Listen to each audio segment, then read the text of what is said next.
There is a part of the sea, along the coast of South Africa, where the winds are known to change without warning, where ocean currents converge and churn the water into long, slow spirals. It's here in the treacherous stretch between Durban and Cape Town that a ship once vanished without a trace. No distress call, no survivors, no wreckage, just silence. And to this day, more than 100 years later, the sea still holds its secret. This is the story of the SS Waratah, often called the Titanic of the South, a ship that should never have disappeared, and yet did. The Waratah was not just any ship. Built in 1908 in Glasgow by the Blue Anchor Line, she was a marvel of her time, a passenger and cargo steamship, 500 feet long, and fitted with luxurious cabins and grand dining rooms. Her design was elegant, her structure solid. She was meant to be the future of colonial travel between England and Australia, stopping at ports in Africa along the way. She could carry over 750 passengers and more than 6,000 tons of cargo, but in just over a year of service, she would become one of the sea's greatest mysteries. Her final voyage began in July 1909. The Waratah had stopped at Adelaide and Melbourne before setting course for Durban, South Africa. There she took on additional passengers and supplies. She departed Durban on July 26, headed for Cape Town with over 200 people on board, crew, families, business people and emigrants, many bound for England.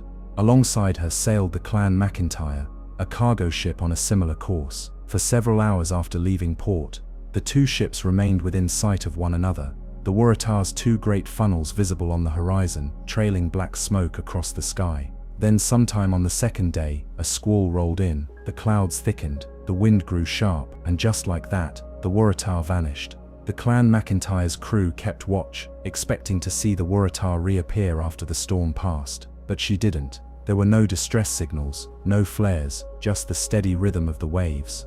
As hours passed and then days, concern turned to alarm. Ships were dispatched from Cape Town. The Royal Navy joined the search. Hundreds of miles of ocean were scanned, but there was nothing, not a single piece of debris. Speculation quickly followed. Some believed the Waratah had been caught in a sudden cyclone and capsized. Others suspected engine failure or fire. Rumors spread of structural instability, whispers from former passengers who claimed the ship had an odd way of rolling, too top-heavy, like she was unbalanced. There were even tales of a nervous atmosphere aboard. One woman reportedly disembarked at Durban, refusing to go any further, saying she had a feeling, a cold fear she couldn't explain. Over the years, dozens of searches were mounted. In the 1970s, and again in the 1990s, sonar scans and deep-sea dives tried to locate the wreck, but the Waratah has never been found. Not a single lifeboat, no wreckage washed ashore. It's as if the sea simply opened its arms and swallowed her whole. And so she remains a ghost ship, not just because she disappeared, but because she refuses to be remembered in full. Families mourned, investigators speculated, but the sea stayed silent. What makes the Waratah's story linger in the imagination isn't just the disappearance, but the feeling that it was foretold, that something was wrong even before she sailed. That sense of inevitability, that hush before the wave comes. People speak of the Waratah now the way they speak of the Mary Celeste or the Flying Dutchman, a name that conjures not just tragedy, but enigma. And perhaps most haunting of all is the idea that the Waratah didn't just sink, she was taken. Some locals believe the waters off the South African coast are cursed, that ships passing through are sometimes pulled into another realm, a fold in time or space. There are ancient stories from the Zulu people of a shadow sea, one that runs parallel to our own, where the dead sail forever, always on the edge of sight. Maybe the Waratah's there now, moving through the fog, her dining room still lit, her passengers still seated for a dinner that never ends. But that's only one ship, one name in a long list of vessels that vanished on calm seas. And while some stories fade with time, others echo louder. Stories of splintered hulls and ghostly survivors, of wreckage found decades later on shores half a world away. There are still so many stories to tell. Part 2. The Haunting of the Carl A. Deering, a ghost ship that came home empty in the cold dawn of January 31st, 1921. The Cape Hatteras Coast Guard station in North Carolina spotted something strange out on the water.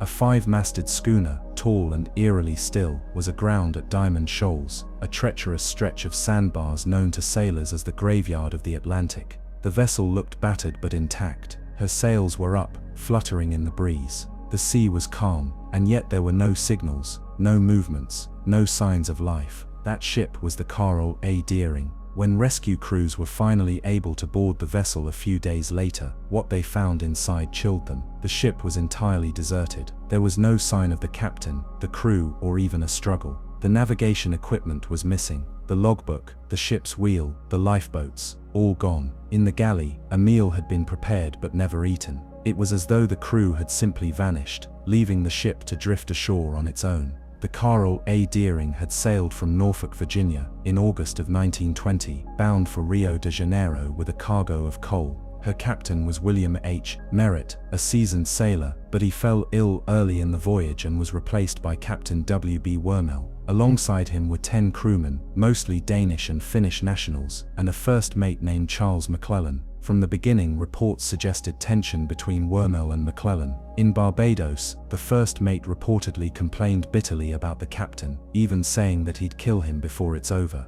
But whatever friction existed on board, the Deering completed her mission and delivered the coal.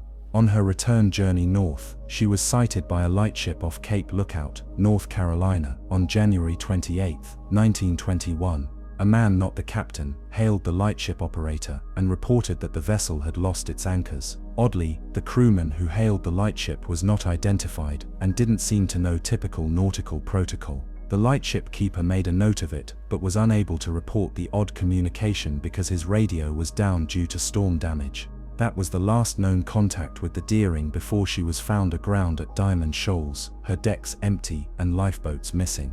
The US government launched an immediate investigation. The FBI, the Navy, and even the Treasury Department got involved. Theories flooded in from all sides. Some believed mutiny was the cause. Others suspected piracy, especially as several other ships in the region had also disappeared around the same time. The most outlandish theories hinted at Prohibition-era rum runners or even Soviet sabotage. But the most haunting explanations weren't conspiratorial, they were elemental. Cape Hatteras had long been a place of lost ships and strange occurrences. Sailors told stories of ghostly lights in the fog, voices on the wind, and ships that vanished as though pulled under by something unseen. The Diamond Shoals in particular had earned a fearsome reputation. Known as a shifting and unstable seabed, it was said to be cursed, a place where the laws of the sea broke down. The Deering's final hours are still a mystery. If there was a mutiny, there should have been some evidence. Bloodstains, a struggle, even a body. There was none. If pirates had taken the ship, why leave it mostly intact? Why leave behind the crew's personal belongings, untouched in their quarters? And if the crew had simply abandoned ship due to a storm or technical failure, why had they done so in calm seas, with food still warm on the stove? One of the more compelling theories involved a hurricane that passed through the area shortly before the Deering was found.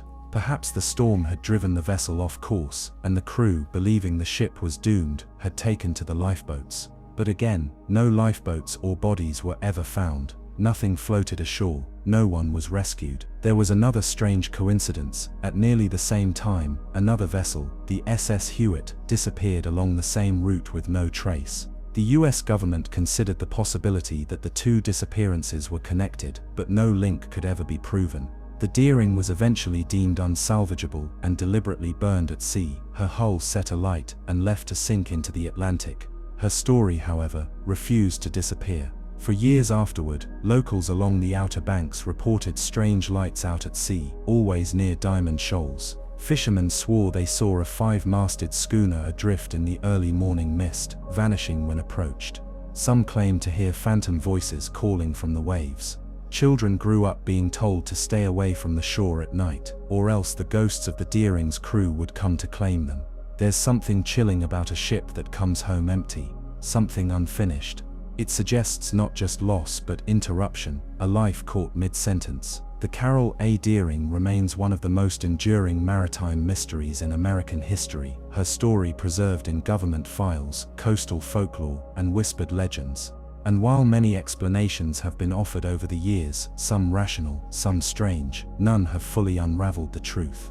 Because sometimes the sea doesn't want to give back its secrets. Sometimes it prefers silence, and the Deering, it seems, will remain one of those silences, drifting forever on the edge of memory. Part 3. The final voyage of the RMS Empress of Ireland. Long before the Titanic met her fate in the icy North Atlantic, there was another great liner that suffered a similarly devastating end. One less remembered, yet every bit as tragic.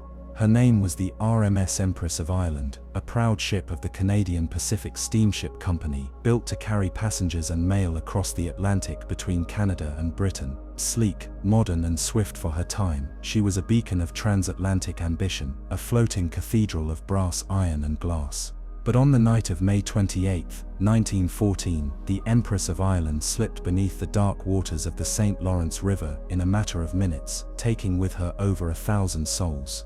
What made the tragedy even more haunting was how quickly it all happened, and how silently history tried to forget her.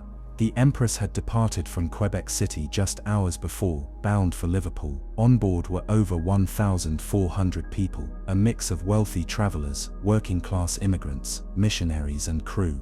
Spirits were high as the ship steamed downriver through the early hours of the morning. The St. Lawrence, at that time of year, could be cloaked in sudden fog, a hazard all too familiar to seafarers. That fog came fast and thick just before dawn.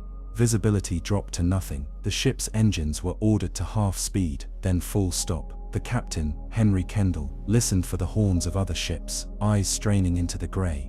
And then suddenly, out of the fog emerged the masthead light of another vessel, dangerously close and bearing down at an angle. It was the Storstad, a Norwegian collier, loaded with coal, a sturdy freighter with a reinforced hull. Both ships tried to maneuver, to avoid the inevitable, but it was too late. The Storstad rammed into the Empress's starboard side, tearing open a gaping wound beneath the waterline. The impact was low and fatal. Water rushed in with terrifying speed. Within seconds, compartments began to flood. The ship listed heavily, throwing passengers from their beds. Those who had stayed up late, still dressed, had the best chance. Those asleep below decks were less fortunate. Panic spread through the corridors. Crew members scrambled to rouse people, to launch lifeboats, but there was almost no time.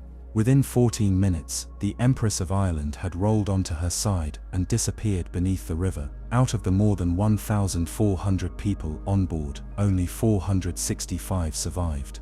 The silence that followed was profound. The St. Lawrence River, calm once more, gave little hint that a great ocean liner had just vanished into its depths. The survivors, many of them soaked and shivering, were rescued by the very ship that had struck them, the Storstad, and by local vessels that rushed to the scene.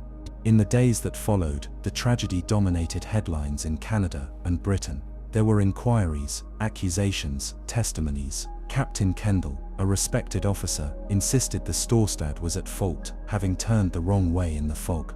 The Norwegian crew claimed otherwise. No one could say for certain what had truly happened in the murk, and both ships' accounts contradicted each other. Ultimately, the blame was placed on the Storstad, but the ruling did little to heal the wound left by the disaster.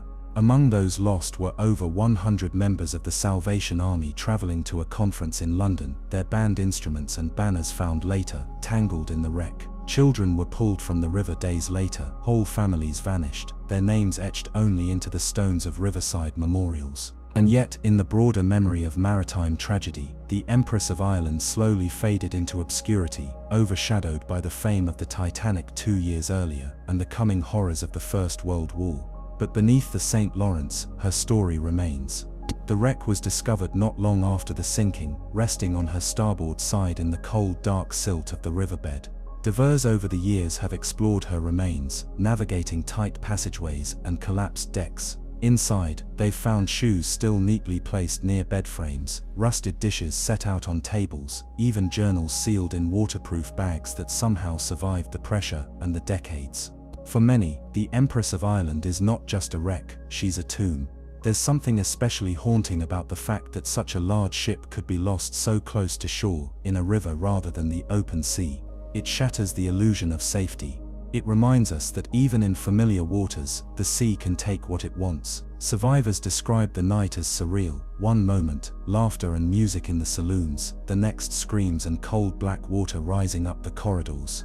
One woman, a stewardess named Annie Tremblay, later described being thrown from her bunk, running barefoot down a flooded passage, and scrambling through a porthole as the ship rolled.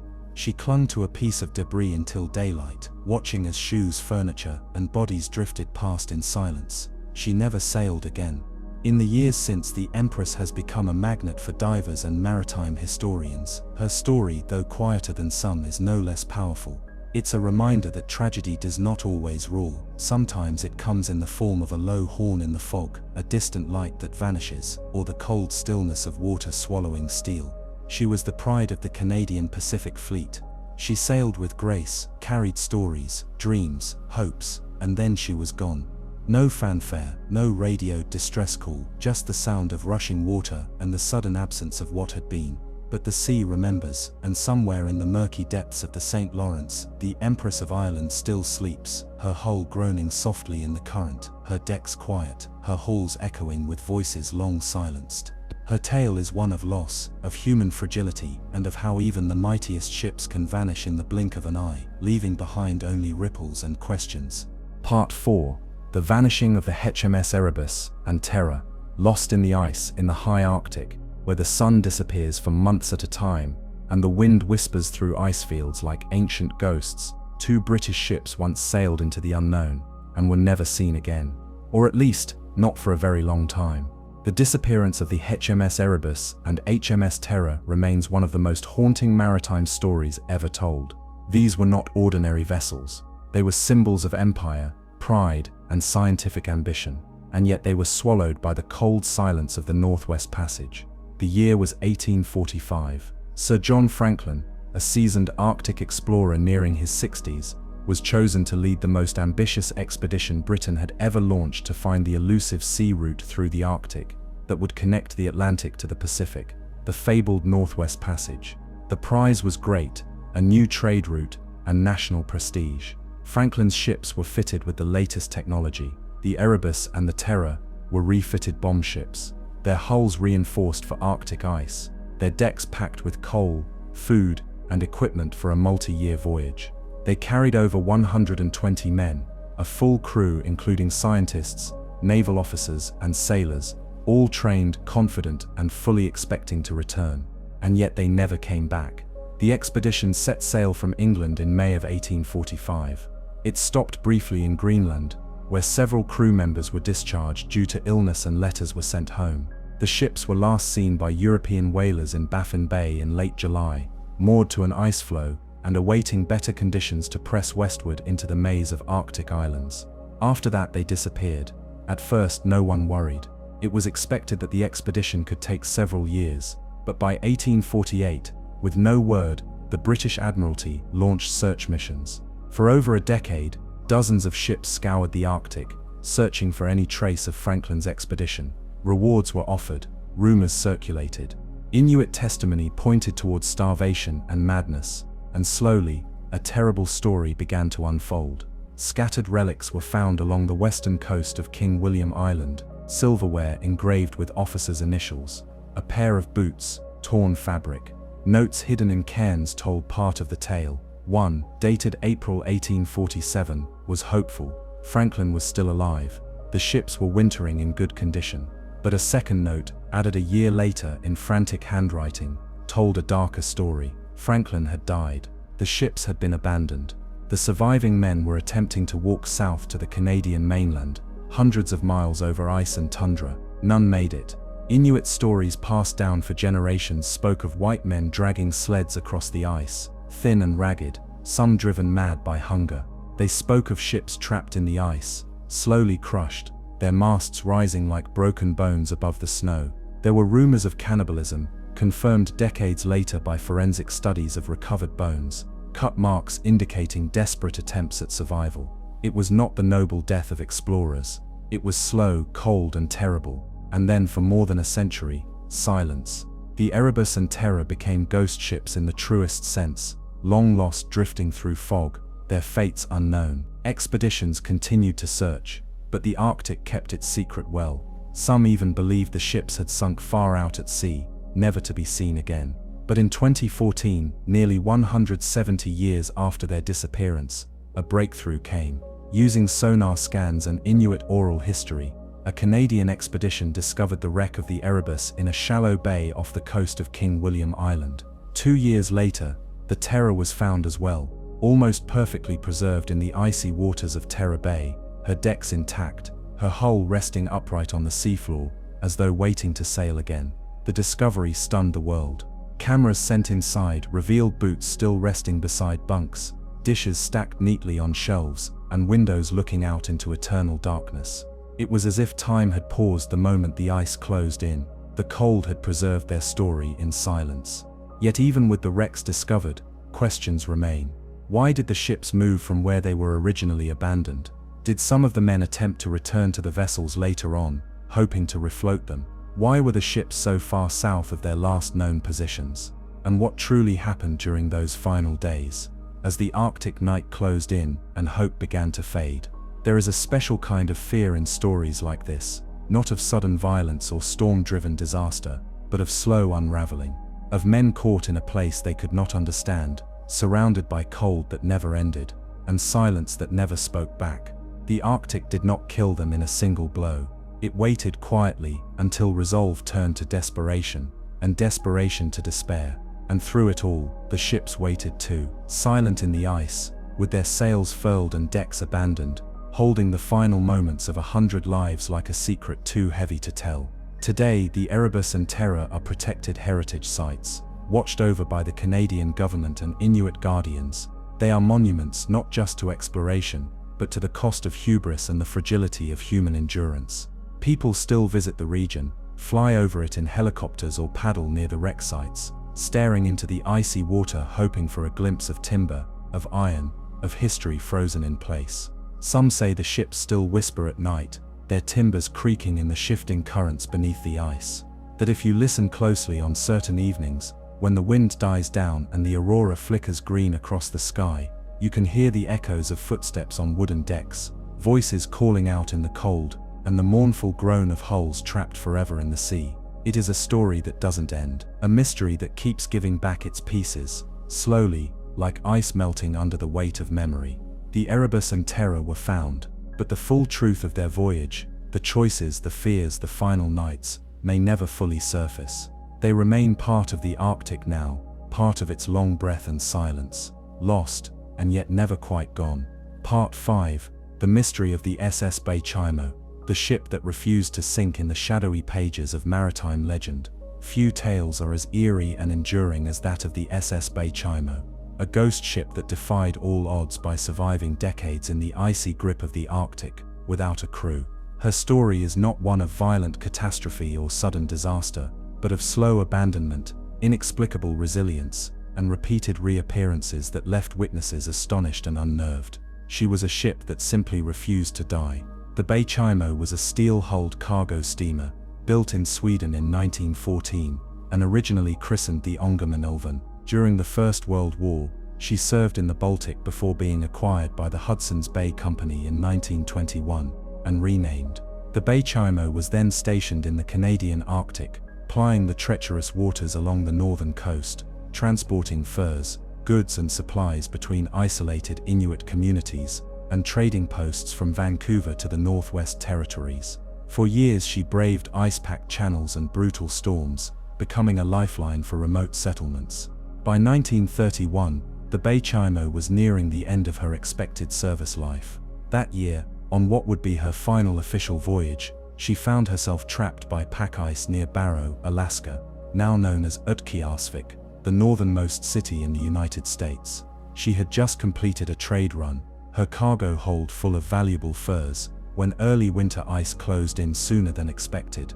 Her captain, a man named Cornwell, and his crew were forced to unload part of the cargo and wait out the freeze. But the Arctic is a realm without patience. The ice thickened quickly. With no hope of freeing the ship, the Hudson's Bay Company arranged for an emergency evacuation. Most of the crew were airlifted out. A few men remained behind in a wooden shelter nearby, determined to wait for a thaw and reclaim the vessel. And then, the unthinkable happened. A violent blizzard struck the region. When it cleared, the men returned to the ice, but the Baie-Chaimo was gone, simply vanished. At first they assumed she had sunk, swallowed whole by the storm, but days later, an Inuit hunter reported seeing the ship adrift some miles away, her hull still upright, sails half furled in the wind. The men tracked her down and boarded her. Despite the beating she had taken from the storm, she was afloat. But conditions were worsening. The ice was closing in again. The decision was made to salvage what they could and abandon the rest. The Beichimo was left behind, assumed to be doomed. Yet the Beichimo refused to disappear. Over the next several decades, yes, decades, the Beichimo was spotted repeatedly along the coast of Alaska and the Canadian Arctic. She drifted with the ice, pushed by storms and tides, eluding capture or destruction. In 1933, she was seen by a group of Inuit still afloat and eerily intact. In 1939, a group of explorers boarded her and found her full of ice and snow but otherwise structurally sound. They were unable to tow her due to bad weather. In the 1950s, she was spotted again, drifting silently along the Beaufort Sea, her hull rusted, her superstructure partially collapsed, yet unmistakably her. No one could understand how the ship had lasted so long in such a hostile environment. The Arctic is unforgiving, and wooden and steel vessels alike are usually claimed within a few years, smashed by ice, sunk by storms, torn apart by time. But the Beichimo lingered like a memory the sea couldn't erase. Some believed she was cursed, others called her lucky. To Inuit communities, she became a symbol, a ghost that wandered but never found peace. Hunters and travelers would occasionally catch glimpses of her silhouette through the fog, a black shape sliding past icebergs in the half-light. In the minds of many, she became less a ship and more a phantom, alive in some strange way, refusing to be forgotten. In 1962, 31 years after she was abandoned, a group of Inuit again reported seeing the Beichimo off the coast of Alaska. By then she was nothing more than a drifting skeleton of rust and weather-beaten steel, yet she still floated. That same year, the Alaskan government considered salvaging her as a historic artifact. But by the time a salvage party arrived, she had vanished once more, and then, nothing. No confirmed sightings of the Beichimo have been reported since the late 1960s. Whether she finally sank beneath the ice, broke apart in some distant storm, or is still drifting in the vast untraveled reaches of the Arctic Ocean remains unknown. Her wreck has never been found. No sonar scan has yet uncovered her bones. She may still be out there, buried in snow, resting silently beneath the ice, or slowly rusting to nothingness in some forgotten inlet. But her legend lives on. The Beichimo is a reminder of the deep patience of the sea, that not all endings are immediate, that not every ghost is made of flesh and blood. Some, like her, are made of riveted steel and slow time, adrift forever between life and loss. She is one of the rare ships in maritime history that crossed the line between the real and the mythical. She was no mere tale, no sailor's invention. Her registry existed, her logs were written, her decks were walked by men whose descendants still remember them. And yet her story has the weight and cadence of folklore. A ship without a crew, wandering the high Arctic for 30 years, seen and lost again, always just out of reach. If you ever find yourself standing on the shores of the Beaufort Sea, with wind howling across the tundra and fog rolling in from the grey horizon, look out across the ice. Some say, in certain seasons, when the water is calm and the light just right, a black silhouette appears, sails tattered, deck empty, moving against the current, as though following a course only she remembers. The Beichimo may be gone, or she may still be waiting. Part 6. The Legend of the Octavius, a ship frozen in time. Among all the ghost ship legends whispered in sailors' quarters and scribbled in the margins of maritime lore, few send chills quite like the tale of the Octavius, a vessel found adrift in the Arctic, perfectly preserved by ice, with its crew frozen in place, locked in a moment that had long since slipped from the world above. Whether truth, embellished report, or outright fiction, the legend of the Octavius has endured for over 2 centuries, whispered with a quiet reverence reserved only for the most unsettling of sea stories. The story begins in 1775, when a whaling ship known as the Herald was navigating the icy waters off the western coast of Greenland. The whalers aboard were scanning the frigid sea for signs of movement, the spout of a whale, a shifting patch of ice, when something strange appeared on the horizon, a vessel drifting silently with the current, sails tattered and hanging limp from the masts, its course aimless and its silence unnatural. As the Herald drew closer, it became clear that the ship, later identified by markings on the stern as the Octavius, was abandoned. or so they assumed. The whalers sent a boarding party over, stepping carefully onto the deck, which was slick with frost and eerily silent. The ship had no response to hails or knocks. No smoke rose from the chimneys. No lanterns flickered within. They moved below decks cautiously, lanterns raised against the shadows, the cold biting even through their thick coats. The scene that met them was one they would never forget. In the captain's quarters, they found a man sitting at a desk, quill in hand, frozen solid. His head was bent slightly downward, as if still deep in thought. Around him were pages of the ship's logbook, brittle with cold, some fluttering slightly in the Arctic breeze. Behind him, seated in chairs and bunks, were the remains of the crew, all frozen in their final positions. Some appeared to be asleep, curled under blankets. Others were mid-task, tools still in hand. One man, it said, was frozen at the galley stove, hands extended as though warming himself over a fire long gone cold. The boarding party, stunned and uneasy, took only the logbook, what they could salvage, and returned to their ship. No one dared stay aboard longer than necessary. The Octavius, it seemed, had become something other than a ship. It was a mausoleum adrift on the sea, a time capsule sealed by cold, untouched by the world for years. But the mystery deepens. According to the recovered logbook, the Octavius had left England in 1761, bound for China. It successfully arrived there, completed its cargo run, and departed the following year to return home. But then, as the log entries grew sparse and hurried, a chilling note appeared. The captain had decided to attempt a shortcut home, through the Northwest Passage.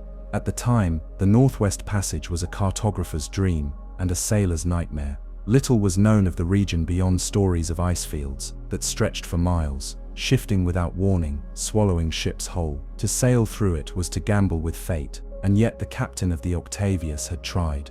The last entry in the logbook was dated November of 1762. If the account is to be believed, then the Octavius had been locked in the Arctic ice for over 13 years before being discovered in 1775.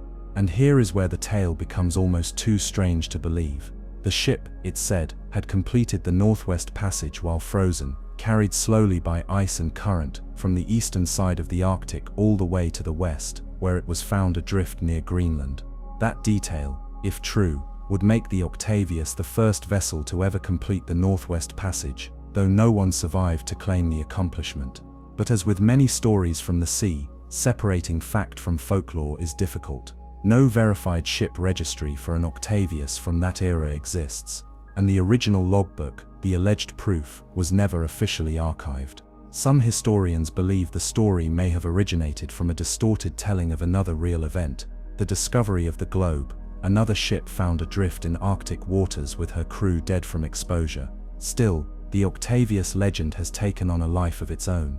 It has become one of those maritime stories that resists resolution, a tale repeated so often and with such conviction that it blurs the line between truth and myth. Perhaps that's because in some chilling way, the story feels plausible. The Arctic is vast and unyielding. It has hidden countless wrecks beneath its ice. It does not give up its secrets easily. And the idea of a ship sailing into that cold silence, becoming trapped and drifting slowly, year after year, until it emerges again like a ghost, feels entirely in line with the brutal logic of the sea. If the Octavius did exist, then somewhere beneath the pack ice of the Arctic, its remains may still rest. Timbers preserved by the cold, a desk still standing, a skeleton hunched over a logbook, frozen in the moment of writing a final word. A ship lost not to fire or storm or battle, but to the crushing inevitability of time and ice. In many ways, it is the ultimate ghost ship story. There was no cry for help, no visible struggle, no wreckage scattered on the waves, only a drifting hull, untouched and unchanged, bearing the still bodies of a crew who never left. And even if the Octavius never existed, the ocean is full of such possibilities, silent, waiting, and cold. Ships that vanished, crews that never returned, stories that rise from the deep in whispers. The sea remembers everything, even if it never tells. Part 7. The Doomed Voyage of the General Grant, a shipwreck lost in time and gold. There are few shipwreck tales as soaked in mystery, misfortune, and lingering temptation as that of the General Grant. A vessel that set sail with a fortune in gold, only to vanish in the unforgiving waters of the Southern Ocean. For more than a century, treasure hunters, Historians and divers have tried to uncover her secrets, drawn not only by the promise of wealth, but by the haunting questions surrounding her final days. How did she vanish so completely? What truly happened in the caves beneath the cliffs? And does her treasure still lie hidden, untouched, beneath the waves? The General Grant was a large, three-masted American clipper ship built in Maine in the 1860s, named after the Union general who would later become president. In 1866, she departed from Melbourne, Australia, bound for London with a cargo of wool hides and, most notably, the exact quantity of gold on board remains debated, but by most accounts, it was significant, over 2,500 ounces from the goldfields of Victoria, some privately owned by passengers and crew, some consigned by the colonial government. A fortune in any age, and a glittering prize that continues to draw attention to this day. On May 4, 1866, the General Grant sailed into the vast expanse of the Southern Ocean, a region infamous for its storms, unpredictable currents, and isolated islands. Her route took her near the sub-Antarctic Auckland Islands, a desolate archipelago lying over 280 miles south of New Zealand, battered constantly by icy gales and waves that pound the cliffs into submission. The islands had no port, no settlement, no lighthouse, just towering headlands, wind-lashed forests and sea caves carved by centuries of relentless ocean. On the night of May 13th, as darkness fell and heavy weather moved in, the General Grant struck disaster. Whether by miscalculation, faulty navigation, or a violent shift in current, the ship suddenly found herself drifting dangerously close to the western cliffs of the main Auckland Island. The seas surged, visibility dropped, and within moments, she was hurled against the rocks and swept into a narrow sea cave carved into the cliffs by the force of ages. What happened next is a surreal blend of horror and helplessness. Trapped inside the cavern, the ship's tall masts collided with the low stone ceiling. With every swell, the masts smashed repeatedly against the rock, cracking and splintering as the ship rocked back and forth, slowly being battered to death by the sea and stone. Waves rushed into the cave, carrying debris, screaming passengers, and loose cargo. Those who clung to life aboard the wreck were plunged into a nightmare of crashing timbers and pitch-black confusion. There were 83 souls aboard the General Grant, passengers and crew alike. Only 15 would ultimately survive. As the ship broke apart in the darkness, the survivors scrambled onto pieces of wreckage or managed to reach the slippery ledges of the cave. The following morning, battered and half-mad with cold, they made their way to the rocky shore beyond, but salvation was not waiting for them. The Auckland Islands were, and still are, remote and almost entirely uninhabited. In 1866, they offered no infrastructure, no rescue, and no communication with the outside world. The survivors, now stranded in one of the harshest environments on Earth, were left to fend for themselves. They salvaged what they could from the wreckage that washed ashore. With timber and canvas, they constructed rough shelters. They rationed food, hunted for seals and birds, and endured bitter winters beneath the howling sub-Antarctic winds. For over a year and a half, they clung to life on the island, watching the horizon each day for a sail that never appeared. It wasn't until November 1867, 18 months after the General Grant's wreck, that a passing whaling ship spotted smoke from the survivors' signal fire. The remaining 10 survivors were rescued and taken to New Zealand. The others had either perished from exposure or injury, or had vanished into the wilderness of the island. But the story didn't end with their rescue. In many ways it was just beginning. News of the shipwreck and the gold it carried sparked immediate interest. Tales spread like wildfire.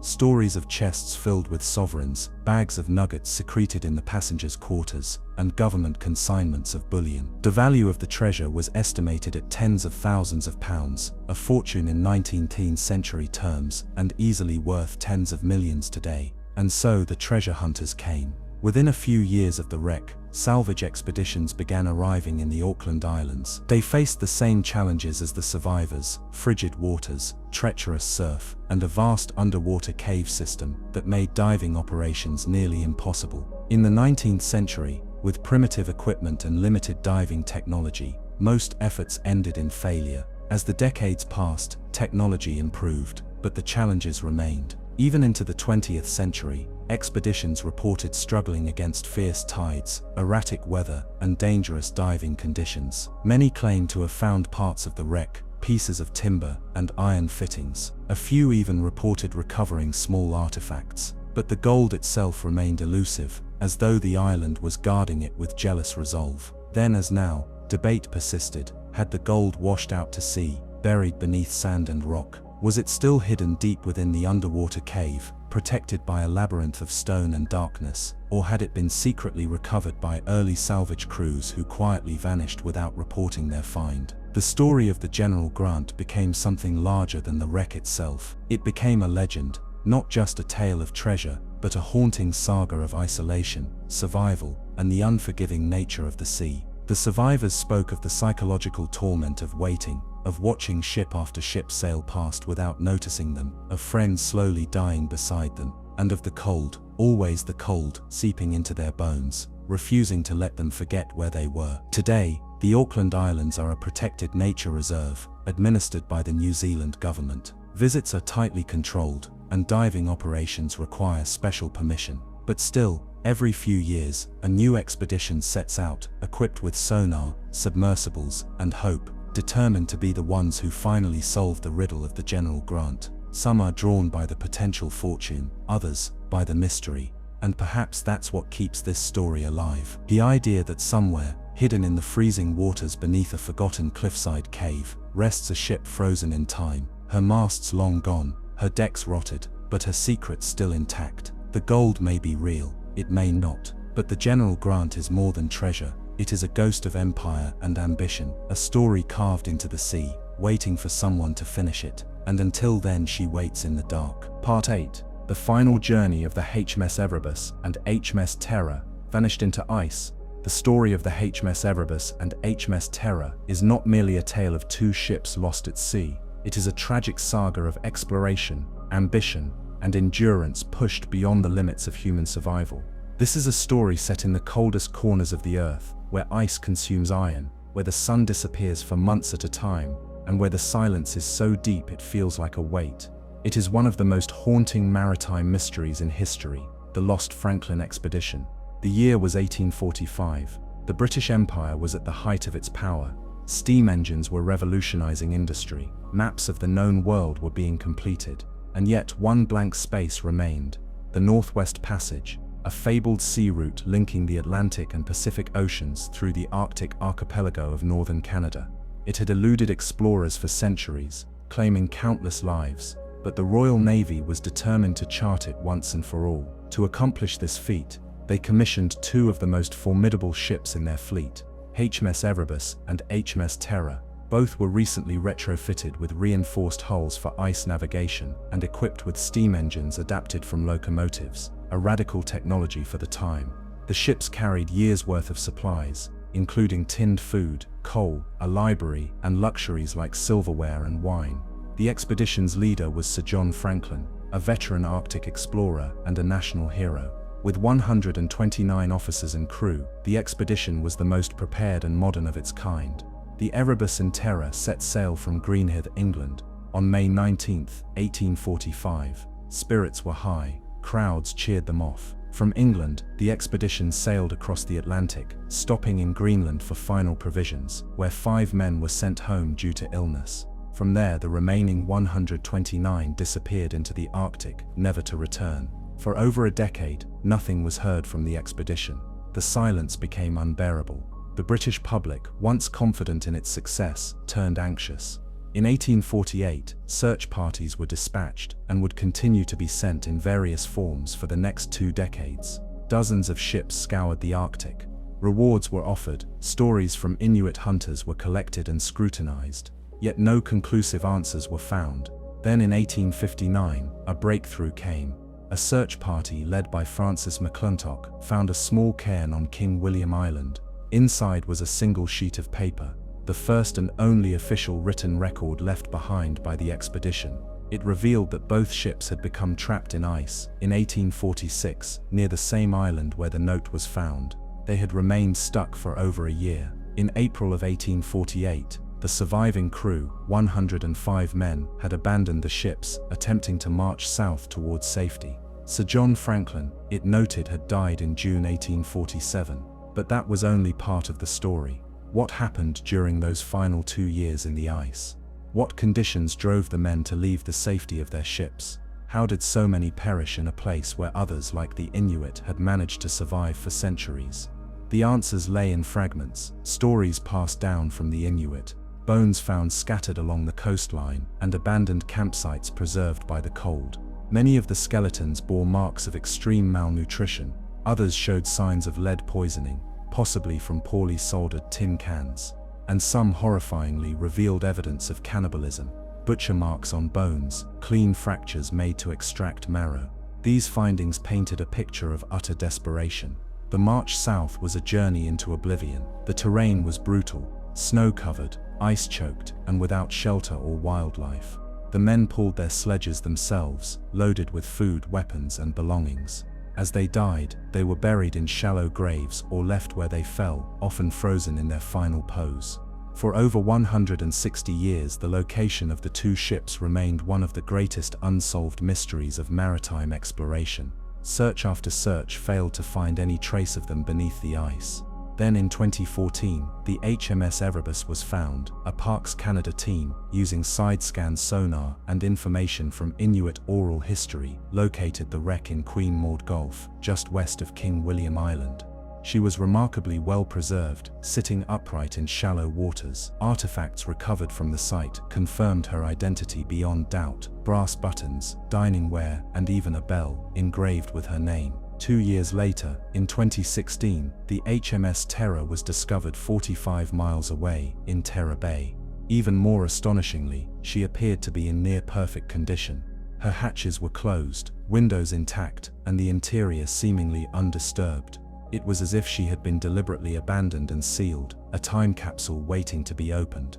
The discoveries reignited interest in the Franklin expedition.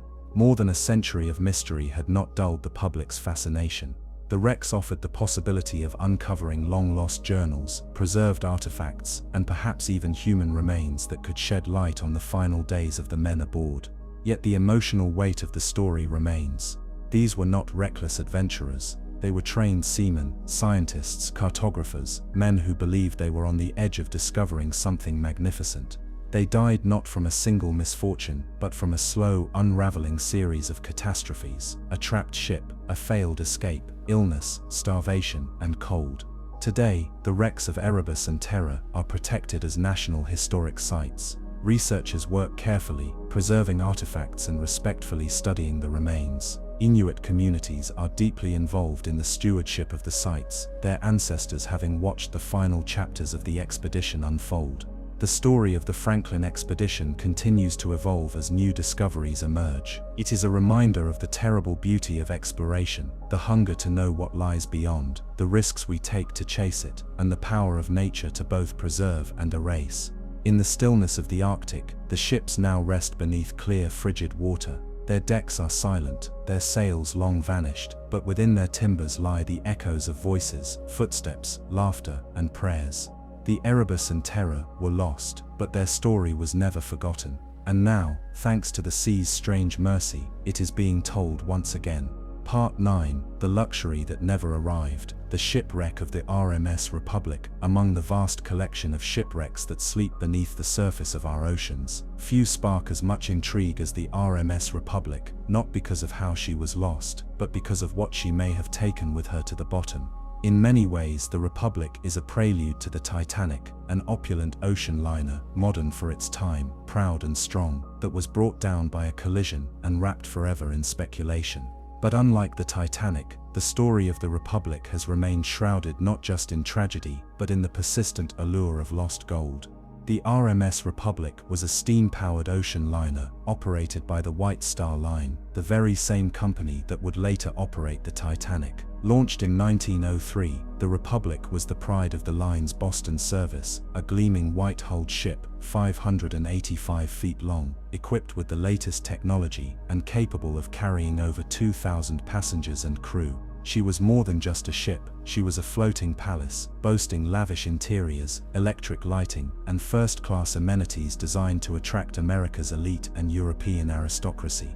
On January 22, 1909, the Republic departed from New York, bound for Gibraltar and then Naples, Italy. Aboard were over 750 passengers and crew, a mix of wealthy travelers, immigrants, and diplomatic figures. The voyage was to be uneventful, a routine crossing, but fate had other plans. In the early hours of January 23rd, just south of Nantucket, the Republic sailed into thick fog. In those days, radar did not exist, and ships relied on lookouts and sound signals to navigate safely in poor visibility. At 5:40 a.m., disaster struck. Out of the fog loomed another vessel, the Italian steamship SS Florida, on its own voyage to New York. Despite frantic efforts to slow and change course, the two ships collided violently. The Florida, smaller and built with a reinforced icebreaker bow, struck the Republic on her port side, tearing a massive hole below the waterline. The sound of the impact and the grinding of metal woke the sleeping passengers, who rushed to the decks in confusion and panic. Miraculously, the Republic did not sink immediately. Her construction was strong, and her crew, trained in emergency procedures, acted swiftly. Captain Inman Sealby, in command of the Republic, took immediate control of the situation. He ordered all passengers to don life jackets and prepare for evacuation. Wireless operator Jack Binns, a name now etched in maritime history, sent out the CQD distress call, the precursor to SOS, using the Republic's new Marconi wireless system. It was one of the first times such technology had been used to call for help, and the message was picked up by nearby vessels, including the Baltic, another White Star Line ship. As hours passed, the sea around the Republic swelled with lifeboats. Despite the damage, the evacuation was orderly, and the crew transferred passengers to the Florida and eventually to the Baltic. By nightfall, most lives had been saved, only 6 people perished, a remarkably low number given the collision's severity. But as passengers were rescued and the Republic remained afloat, a new mission began: salvage. Captain Sealby and a skeleton crew stayed aboard, hoping to save the ship. Tugs were dispatched from New York, pumps worked to keep the flooding at bay. The plan was to tow the Republic back to safety. But as night turned into morning, the damage proved too great. The hull was compromised beyond repair, and by the afternoon of January 24, 1909, the Republic succumbed to the Atlantic, slipping beneath the waves approximately 50 miles south of Nantucket. Now, a sunken liner in the Atlantic is not in itself unusual. Many ships have found their graves in those waters. What sets the Republic apart is the persistent legend of what she was carrying. Rumors began almost immediately after the sinking. Some claimed that among the cargo in her strong rooms was a massive shipment of gold, perhaps as much as $250,000 in 1909 dollars, which would be worth over $7 million today, or even far more depending on certain speculative calculations. Others whispered of an even larger cache, $3 to $4 million in gold coins intended as payroll for US military forces stationed in the Mediterranean. These stories, fueled by newspaper reports and survivor accounts, took on a life of their own. Over the next several decades, attempts were made to locate and recover the wreck. The sea, however, held its secret tightly. The waters south of Nantucket are notoriously treacherous. The currents are strong. The visibility is poor. The shifting sands bury and reveal at random. It wasn't until the late 1980s and early 1990s that modern technology finally allowed explorers to rediscover the wreck site. Sonar scans confirmed the Republic's location, and deep-sea dives began in earnest. Yet despite locating the ship, the vault containing the rumored gold remained elusive. It is said to be buried beneath tons of collapsed structure, possibly entombed beneath steel beams, decks, and rusted machinery. Treasure hunters were undeterred. Over the years, countless expeditions have visited the site. Some claim to have recovered valuable artifacts. Others have retrieved pieces of the ship's ornate interiors, like silverware and tile work. But the gold, if it ever existed, has never been found. Legal battles have erupted over salvage rights, with competing claims and court orders slowing down efforts. The ship remains under 270 feet of water, her hull slowly disintegrating in the cold Atlantic, guarded not just by the sea but by the weight of bureaucracy and uncertainty. Skeptics argue that the gold story is exaggerated, a myth that grew from a few lines in a manifest or perhaps a misinterpreted rumor. Yet believers point to the specificity of the claims, the accounts from crew members, and the secrecy that surrounded the ship's cargo. The US government, notably, has never confirmed or denied the gold's existence, further deepening the air of mystery. In the end, the story of the Republic is less about the treasure and more about the allure of what we cannot see, of the deep places that hold our past in quiet silence. The ship lies there still, broken but proud, a century after her final voyage. Her dining rooms once echoed with laughter and clinking glasses. Her hallways once carried the footsteps of diplomats, businessmen, immigrants, and sailors. Now, she is home only to fish and the whisper of currents. Whether or not the gold exists, the Republic has already left behind a legacy far more valuable than any coin. She proved the life-saving power of wireless communication. She demonstrated the heroism and discipline of a well-led crew. And she gave us a mystery, the kind that continues to stir our imagination long after the headlines fade. And somewhere beneath the waves, in the cold Atlantic gloom, she waits, not for rescue, not for redemption, but perhaps, just maybe, for someone to turn legend back into fact. Part 10. The Curse of the Octavius. A ghost ship frozen in time. In the long and chilling history of lost ships, few tales have reached the same level of eerie fascination as that of the Octavius. A legend that drifts on the edge of plausibility, anchored by fragments of truth, whispers from sailors, and the enduring power of a ghost story. The Octavius was not a warship or a passenger liner, nor a vessel of national importance. She was, by all accounts, a simple merchant ship. And yet her story has echoed through generations, not because of what she carried, but because of how she was found, eerily preserved, adrift in the polar seas. Her entire crew frozen in time. The story begins in 1761, when the Octavius, a three-masted schooner, set sail from England bound for the trading ports of the Orient. Her cargo was reportedly mundane, textiles, metal goods, and other trade commodities, and her journey was expected to take several months, following the well-traveled route around the Cape of Good Hope to the east. At her helm was a captain said to be bold, quiet, and respected. He brought along not only his crew, but also his wife and young son, a rare and risky decision for a voyage of such distance and danger. But nothing about that first leg of the journey was particularly extraordinary. She reached her destination in China the following year, completed her trade mission without incident, and began the journey home. But instead of taking the longer, safer route, back around the southern tip of Africa, the captain made a fateful decision. He would attempt the Northwest Passage. At the time, the fabled northern route between the Atlantic and Pacific through the Arctic archipelago of Canada was largely uncharted and considered near impossible, due to its thick sea ice, unpredictable weather, and narrow straits.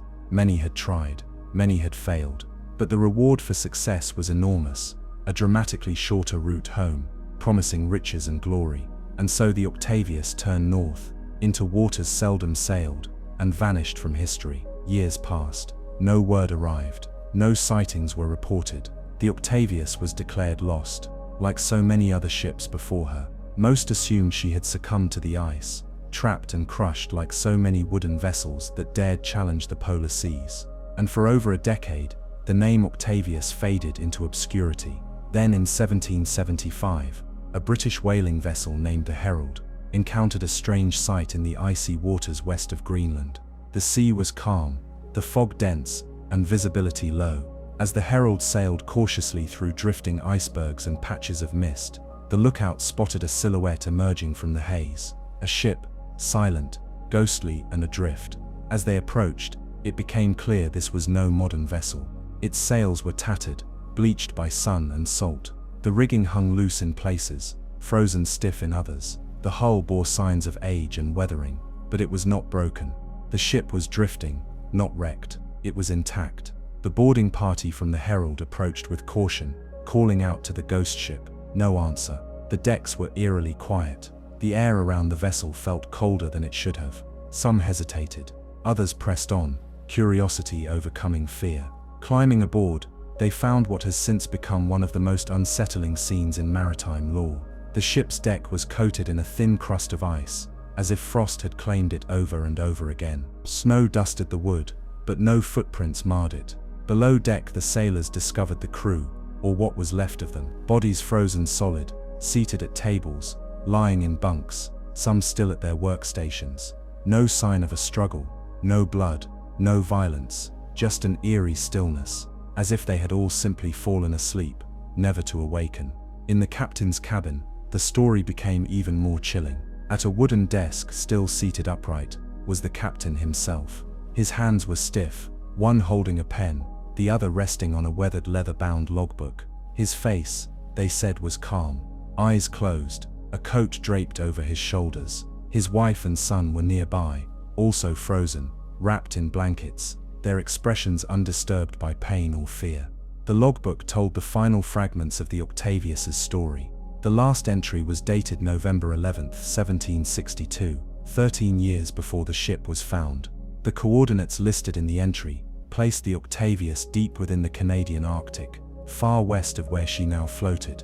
This meant, if the story was to be believed, that the ship had been trapped in ice somewhere in the Northwest Passage, and had, over the years, drifted, locked within an iceberg or pack ice, eastward, across thousands of miles of frozen sea, until finally being released and set adrift near Greenland.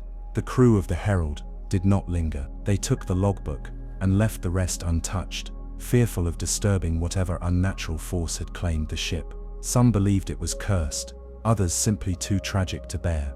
They returned to their vessel and watched as the Octavius drifted back into the fog, eventually swallowed once again by the polar sea. From that day on, the Octavius was never seen again. Skeptics, of course, have tried to debunk the story. No official records of a ship named Octavius sailing to China in 1761 exist in the surviving British shipping logs. The Herald's logbook has never been found. Some argue the story is a fabrication, a ghost tale meant to entertain or frighten. Others believe the story may be a warped version of another similar event, perhaps a blending of multiple shipwrecks into one dramatic legend. And yet, the consistency of the tale, passed down through generations, told and retold in hushed tones by sailors, whalers, and Arctic explorers, has kept it alive. The image of the captain, pen still poised over his final entry, has become one of the most haunting in all of nautical folklore. It's the kind of story that lodges itself in the mind. The silence, the frostbitten quiet, the sense of time standing still. What truly happened to the Octavius may never be known. Perhaps she never existed. Perhaps she did, but under another name. Or perhaps she still drifts beneath the Arctic stars, moving slowly with the ice, her crew still at their posts, preserved by the cold, watching the centuries slip by in perfect stillness. The sea holds its secrets tightly, and some stories, whether real or not, echo louder than the truth ever could. Part 11. The final journey of the SS Valentia, a shipwreck that haunts the Pacific coast. Few shipwrecks along North America's rugged western coast have left such a lingering imprint of sorrow, confusion, and ghostly rumor as the wreck of the SS Valentia. It is a tragedy steeped not just in misfortune and human error, but in strange sightings, unanswered questions, and a legacy that still disturbs sailors and historians over a century later. The Valentia's final voyage was short, but what happened over the course of those desperate days in January 1906 still echoes along the waves off Vancouver Island, and perhaps, if the stories are to be believed, within the sea mist itself. The SS Valentia was a passenger steamer built in 1882, originally intended for service on the Atlantic. She was not the most elegant ship afloat, nor the fastest, but she was sturdy and capable.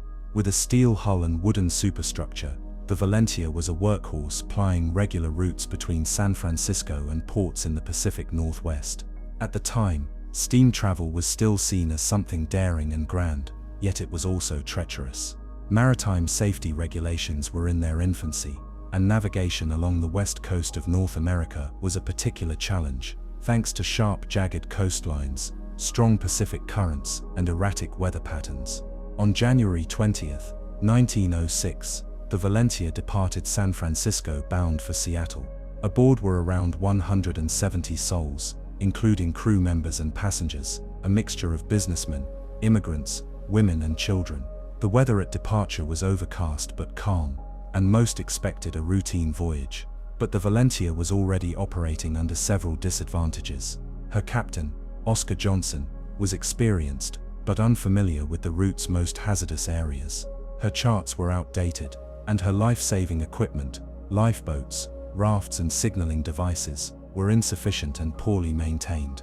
As the Valentia made her way north, the weather worsened. Dense fog blanketed the sea, heavy winds howled over the deck, and torrential rains began to fall. For hours, the ship battled the storm with no visibility, and only a general sense of where they were. Then, in the early hours of January 23rd, catastrophe struck. Around midnight, the Valencia ran aground near Pachena Point on Vancouver Island. The impact was jarring, throwing passengers from their bunks and awakening the crew to a horrifying realization. They had missed the entrance to the Strait of Juan de Fuca and struck one of the most dangerous stretches of coastline on the Pacific. Known ominously as the Graveyard of the Pacific, the region had already claimed dozens of ships. It was a place of crashing surf, sheer cliffs, and no accessible beaches, a death trap for any stranded vessel. The Valencia quickly began to take on water. Her hull was breached. In a frantic effort to prevent sinking, the crew attempted to reverse off the rocks, but it was too late.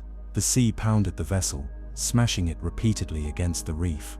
The ship listed to one side, trapped just 100 yards from shore, close, agonizingly close, but with no safe passage between. Panic set in almost immediately.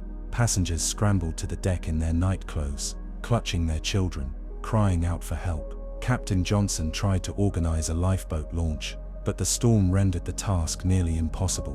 One after another, lifeboats were lowered into the boiling sea, only to be dashed against the ship or capsized moments after touching water. Men, women, and children were thrown into the churning surf, where many drowned within sight of the cliffs. With every passing hour, the waves tore more of the ship apart. Her upper decks collapsed, her smokestacks broke. Desperate survivors clung to the remaining structure, a portion of the hurricane deck, hoping rescue would come before the ship was consumed. From shore, some survivors managed to scale the cliff and make their way to the nearest telegraph station, but help was slow to arrive. Several ships were dispatched, but the combination of high surf, the remoteness of the site, and poor communication meant rescue efforts were hampered at every turn. As the final day approached, about 60 people remained huddled on the remains of the deck. They were cold, soaked, and exposed. For nearly 36 hours, they clung to life as the ocean relentlessly pounded the Valencia. Finally, with rescuers watching helplessly from the cliffs and ships just beyond the breakers, the sea made its final move. A massive wave struck the wreck and swept the remaining survivors into the ocean. Not one survived. In total, only 37 people were rescued from the Valencia. At least 136 died. The loss of life included women and children, who had been promised safety. The tragedy was one of the worst maritime disasters in the history of the Pacific Northwest, and caused an immediate public outcry. The government, under immense pressure, launched investigations and eventually constructed the West Coast Trail, originally called the Dominion Life-Saving Trail, to provide easier access for rescue teams to the treacherous coastline. But the story didn't end there. In the days and weeks following the tragedy, rumors began to circulate. Strange ones. Sailors from passing ships claimed to see a ghostly vessel drifting near Pachena Point, a blackened, broken hull, lit by lanterns that never dimmed, with silent figures standing on deck. Others reported hearing faint cries carried on the wind. A group of sailors swore they saw a lifeboat adrift many months later, manned by skeletons. The story was dismissed by authorities, but it took on a life of its own. Then in 1933, 27 years after the disaster, a lifeboat bearing the name Valencia was discovered in an eerily well-preserved condition in a sea cave, hundreds of miles from the wreck site. The boat, still upright, still painted, still intact, looked as though it had never braved the ocean at all. Some took it as a sign, perhaps not of the supernatural, but as a symbol of a tragedy that would not rest. And still, the sightings continued. Fishermen avoided the area. Stories were told in hushed voices. A figure seen in the fog, a ship that shouldn't be there, lights that moved against the wind. Each tale added another thread to the haunting legacy of the Valencia.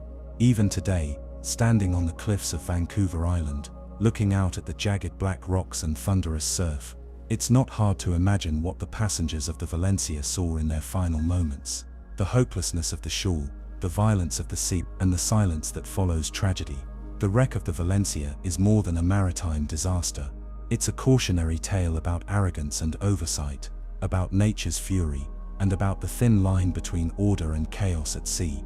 It is also a ghost story, born of loss and sustained by those who refuse to forget. For the Pacific still remembers, And perhaps when the fog rolls in and the sea grows still, the Valencia drifts once more. Part 12. The mysterious fate of the Carole A. Deering. Deering, a ghost ship, left stranded among all the stories of abandoned ships and strange disappearances at sea. The tale of the Carole A. Deering stands out as one of the most unnerving. This wasn't a rickety fishing boat or an ancient schooner doomed by age. She was new, solidly built, and fresh from the shipyards of Maine. A 5-masted schooner built in 1919, designed for the challenges of the Atlantic trade. But in January of 1921, she was found run aground on the treacherous Diamond Shoals off the coast of North Carolina, eerily empty. Her crew had vanished. No distress call had been sent, no lifeboats remained, and the questions raised by her discovery have never fully been answered. The Carole A. Deering was a product of its time, an attempt to revive America's merchant fleet in the wake of World War I. Built by the G.G. Deering Company in Bath, Maine, she was designed to carry heavy cargo and to operate under sail power, despite the growing dominance of steamships. Her massive 5-mast rig made her both impressive and powerful, with a hull 255 feet long, crew quarters, and ample space for cargo. In 1920, the Deering Company assigned her to haul coal and various goods from American ports to destinations in South America and the Caribbean.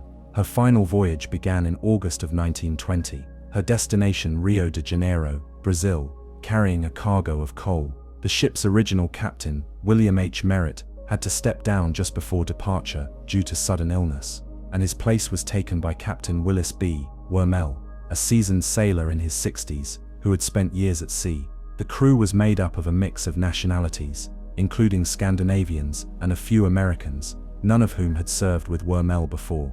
Some accounts would later suggest that not all was well between the crew and their new captain, that there was tension early in the voyage, though this would only come to light later, and by then, it was too late to confirm.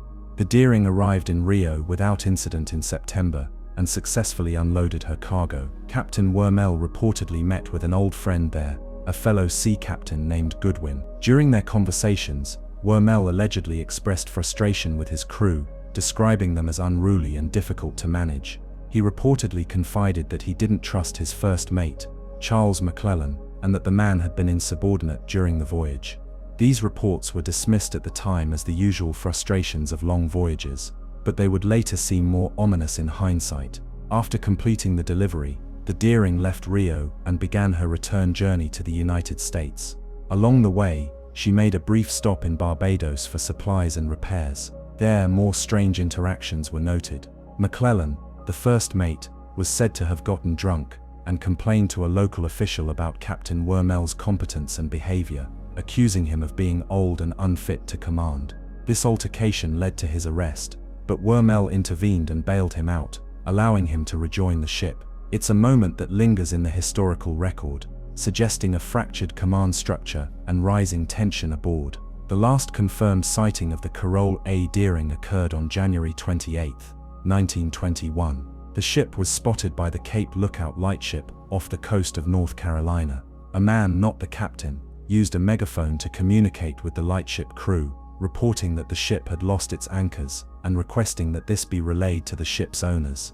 The crew of the lightship found the man's manner odd and noted that the rest of the crew was gathered on the quarterdeck in an unusual fashion. They made the report as requested, but no distress signal or sign of trouble was sent. 2 days later, on January 31st, the Deering was found run aground on the infamous Diamond Shoals, a shallow, constantly shifting sandbar known as the graveyard of the Atlantic. Hundreds of ships had met their end there over the centuries, due to treacherous currents and poor visibility. When rescuers finally reached the Deering after several days of bad weather, they found her completely abandoned. The scene was baffling. The sails were still set, though torn and flapping in the wind. The wheel was smashed. The navigation equipment, logbook, and crew's personal effects were gone, as were the ship's lifeboats.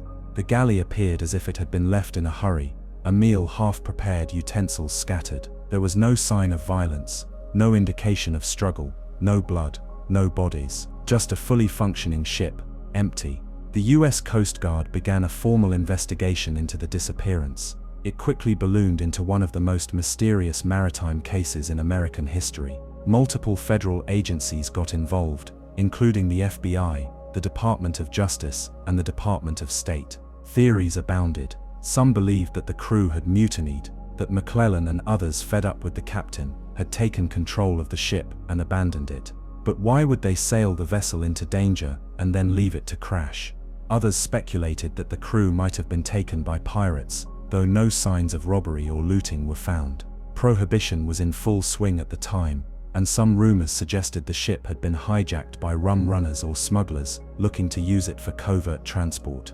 Again, no evidence surfaced. A more outlandish theory suggested that communists, yes, communists, had infiltrated American shipping lanes and commandeered vessels as part of a plot to disrupt commerce. The Red Scare was reaching its peak, and paranoia was widespread. Even more far-fetched were claims that the Bermuda Triangle had somehow extended its reach to the Carolina coast, or that supernatural forces were at play. But perhaps the strangest part of the story came a few months later, when another schooner, the Sarah J. Fort, spotted a lifeboat drifting far off the Virginia coast. Aboard were a number of sailors' bodies, long dead and decomposed, dressed in clothing similar to that worn by the Deering's crew. Unfortunately, the boat was never recovered. Storms and the currents swept it away before authorities could confirm its connection to the lost ship. Despite months of effort and dozens of theories, the government's final report reached no definitive conclusion.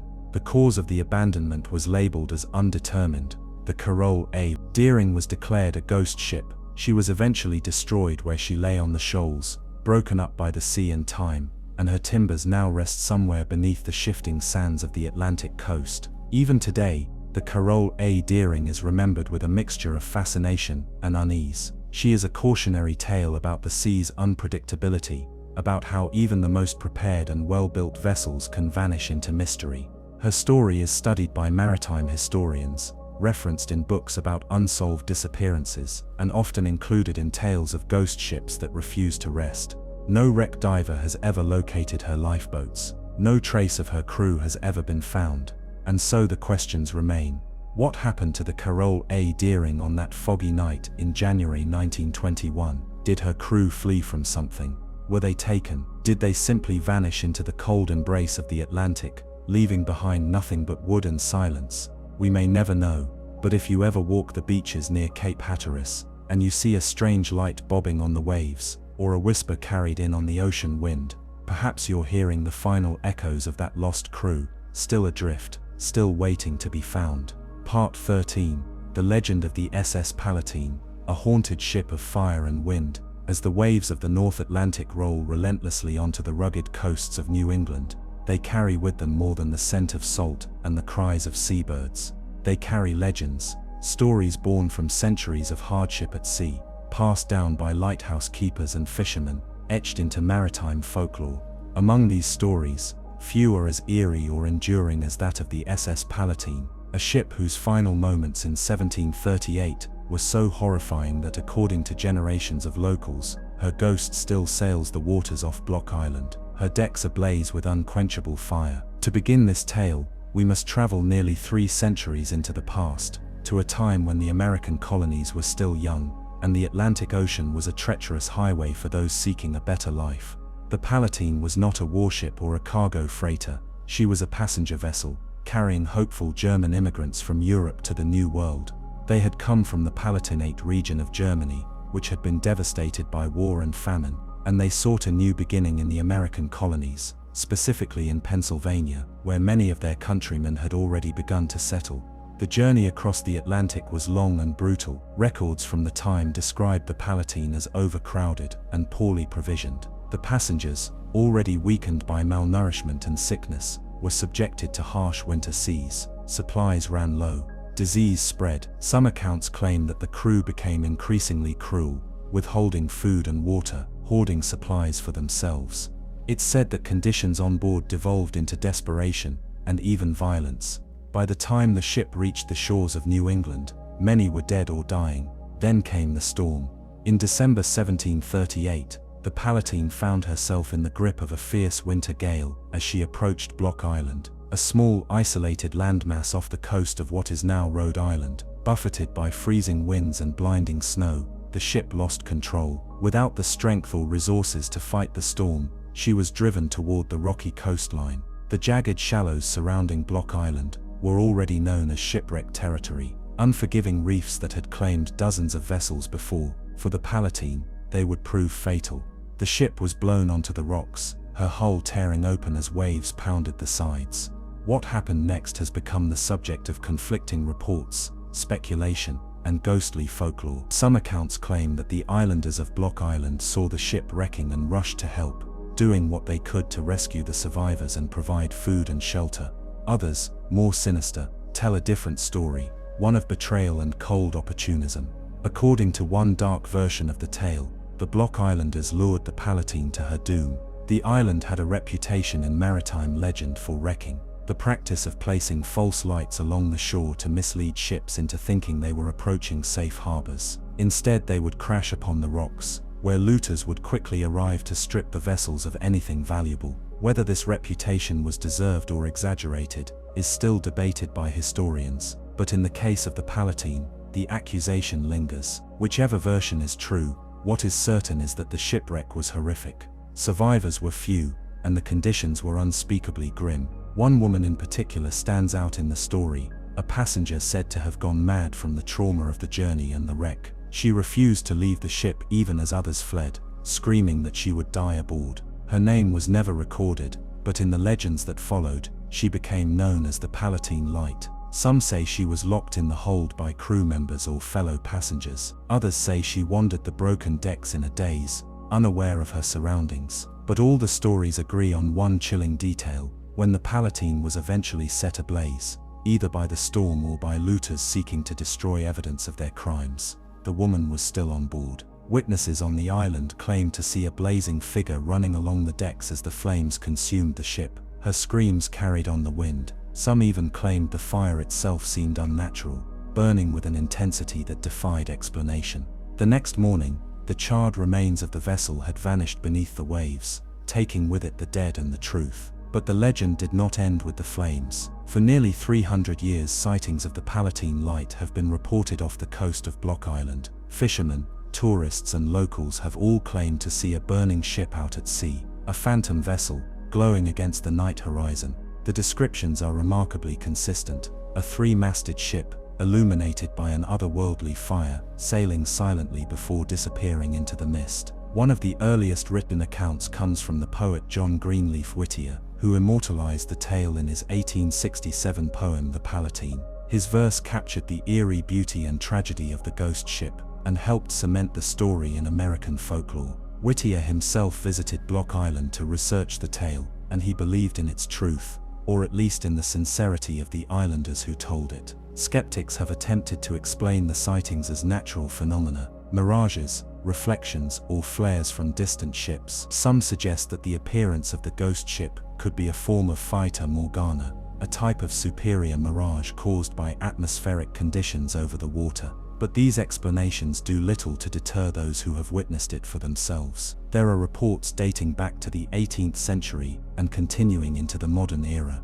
Sightings often come around the anniversary of the wreck, especially in the cold, stormy nights of December. Some say the ghostly woman can still be seen on the deck, pacing in the firelight, her arms raised toward the heavens. Others hear cries on the wind or feel a sudden chill while boating near the spot where the Palatine met her end. Whatever the truth behind the SS Palatine, her story has endured for centuries, not just because of the tragedy, but because of the way it haunts the imagination. A ship carrying the desperate hopes of immigrants, shattered on an unforgiving coast. A woman trapped in her final moments, doomed to wander in fire and fog. A community divided between compassion and greed, their memory caught between history and myth. And still, on quiet winter nights, the islanders of Block Island look out to sea. Some say they've seen it: the flicker of flames on the dark water, a sail outlined in glowing red, a ship that should not be there. Whether real or imagined, the Palatine Light remains, a ghostly ember in the vast black ocean, drifting eternally between fact and legend. Part 14. The Wreck of the Octavius. A frozen ship from another time. There are shipwrecks that inspire pity, and there are shipwrecks that inspire awe, but few shipwreck tales stir such a deep, bone-chilling unease as the legend of the Octavius. A ship that, according to nautical lore, vanished into the Arctic in the 18th century. only to reappear years later as a ghostly derelict, frozen in time. Its crew turned to statues of ice, forever locked in the positions they died in. Whether fact, fiction, or some shadowy fusion of both, the story of the Octavius has lived on as one of the most unsettling and enduring maritime mysteries ever told.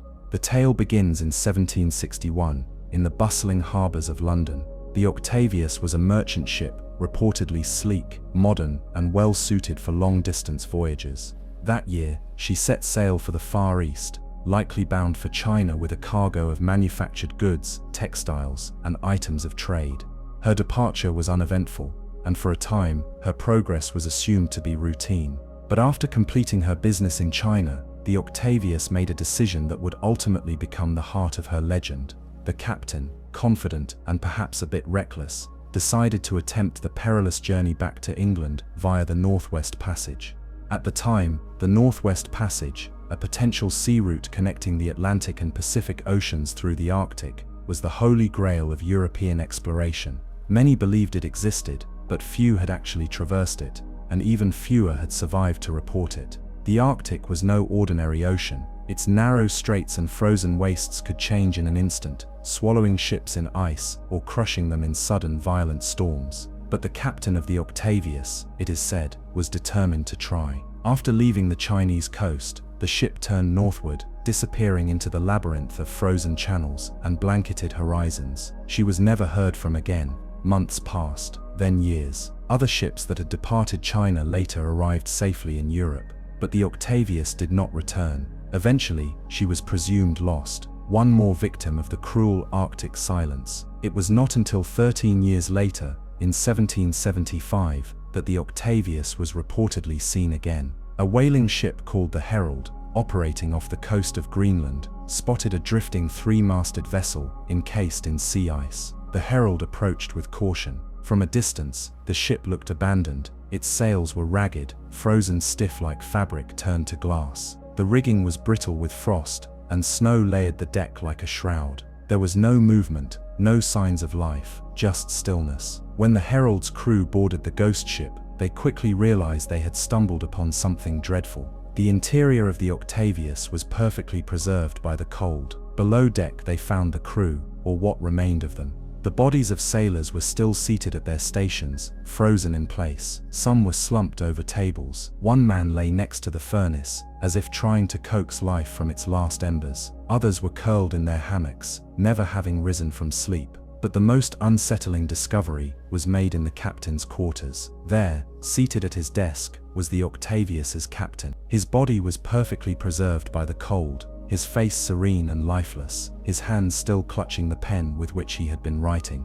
The logbook lay open before him, its last entries dated from 1762, more than a decade earlier. On the bed nearby, wrapped in heavy blankets, was the body of a woman, assumed to be his wife, and beside her, the small figure of a child, likely their son. They had all died together, slowly and silently, as the Arctic sealed the ship into its frozen crypt. The logbook entries revealed the last known position of the Octavius, somewhere in the Arctic Ocean, west of Barrow, Alaska. From what could be pieced together, the ship had indeed attempted the Northwest Passage, and had likely become trapped in the ice shortly afterward. With no way to escape, the crew perished, one by one, as the Arctic winter claimed them.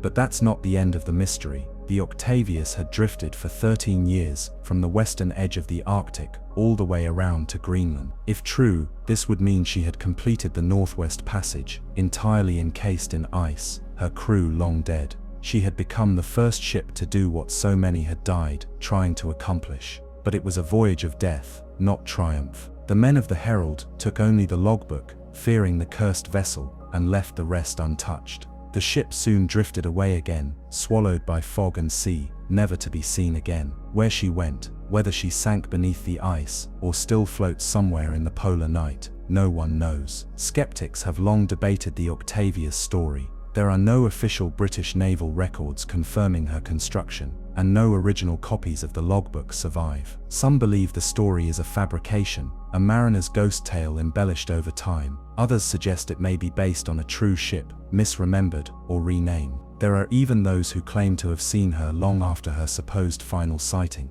A spectral ship drifting silently among the ice floes, her sails white with frost, her dead captain still writing in his book. What gives the Octavius legend its power, however, is not just the horror of frozen death, but the quiet dignity of it. Unlike stories of storms or mutiny or violence, the Octavius tells of isolation, of a ship suspended in time. Her voyage ended not in a crash or fire, but in a kind of frozen sleep. She became an unintended monument to the dreams and hubris of exploration, a ghost drifting silently through the most desolate part of the world. And in that quiet, there is something profoundly haunting. To imagine the Arctic night, months long and brutally dark, the ice groaning and cracking, the stars circling above in eternal stillness, and a ship, alone, moving inch by inch through the endless cold. No lights, no voices, only the creak of timbers and the frost forming on long dead skin. If the story of the Octavius is fiction, it is a fiction born of deep truth, of the perils of the sea,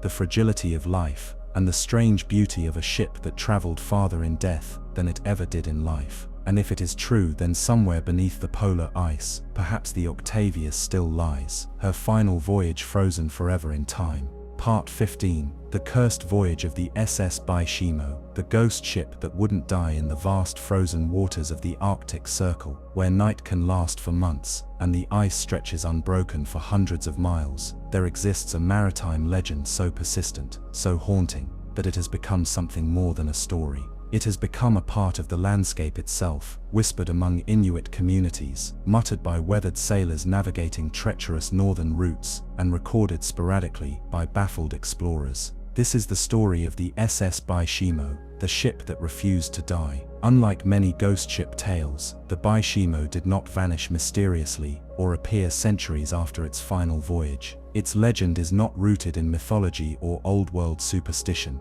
The Baishimo was very real, a steel-hulled cargo steamer launched in 1914 in Sweden, originally christened the Ångermann Elven. Later sold to the Hudson's Bay Company, the vessel was renamed the Baishimo, and by the 1920s, she was plying the unforgiving waters off the coast of northern Canada, transporting trade goods between Inuit settlements and collecting valuable furs to be shipped back to Europe. At over 1,300 tons, the Baishimo was built to endure the icy seas. But even the sturdiest hull can only resist the Arctic for so long. By the autumn of 1931, the Baishimo had completed her usual circuit along the coast of the Northwest Territories and was heading west toward Vancouver. As she traveled through the Beaufort Sea, winter descended earlier than expected. The sea began to freeze rapidly, the temperature plummeted, and before long, the Baishimo was locked fast in pack ice near the town of Barrow, now Otkiyevik, Alaska.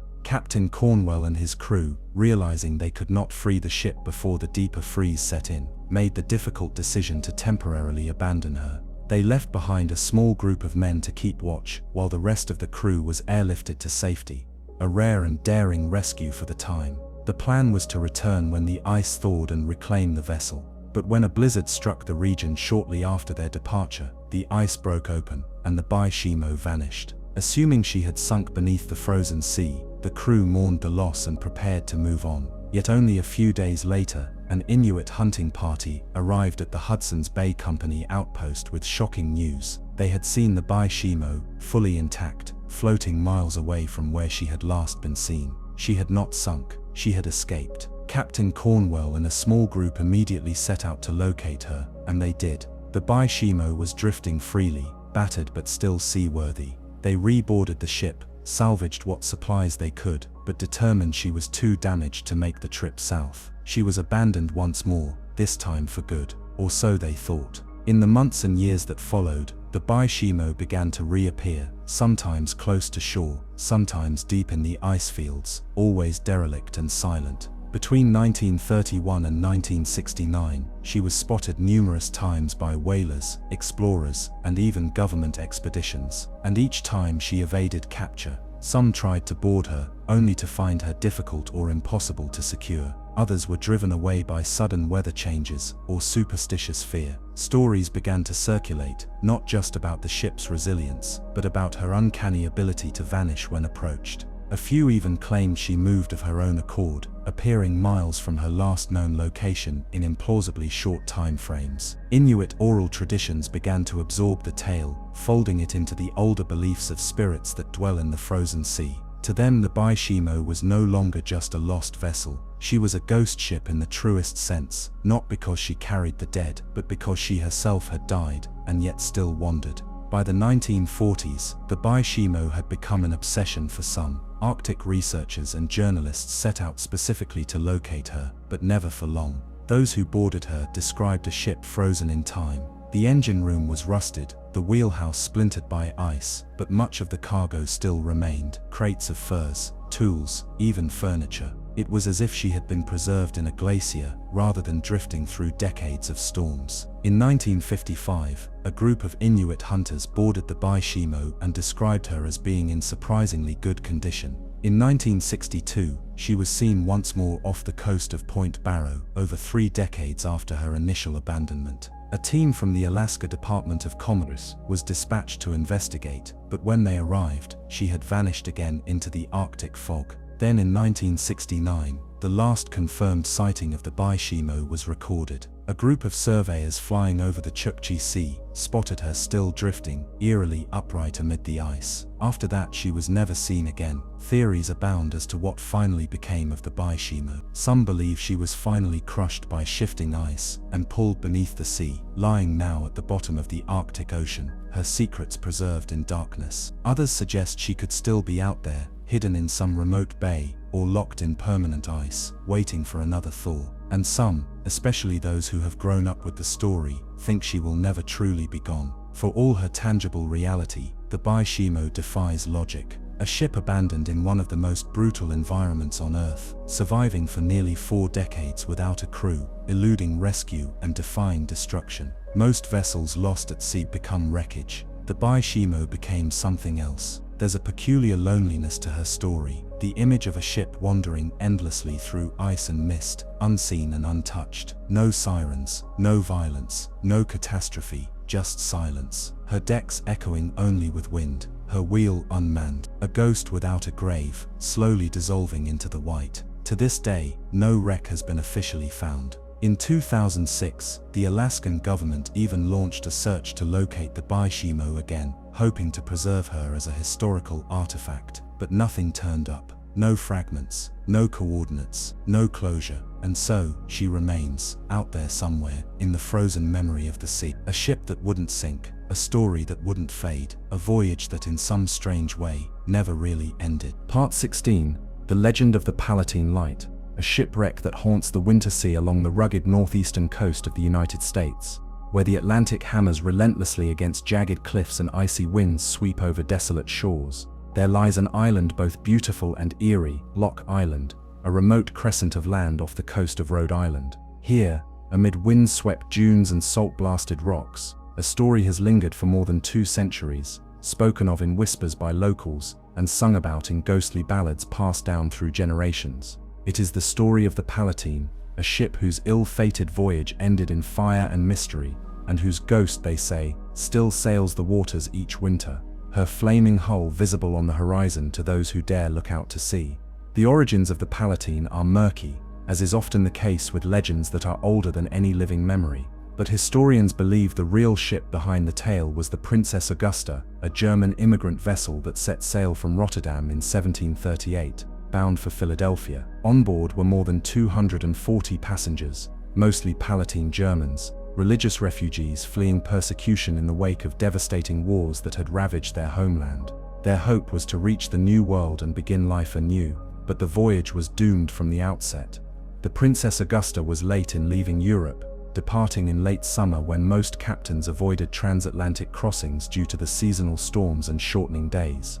As she entered the Atlantic, a series of fierce gales battered the vessel, the ship's food supply became contaminated, and the drinking water turned foul. Sickness spread rapidly through the cramped and unsanitary quarters of the passengers. Before long, more than half of them had died. Among the dead was the ship's captain, Andrew Brooke. With his death, command of the Princess Augusta fell to the first mate, a man ill-prepared to navigate the worsening conditions.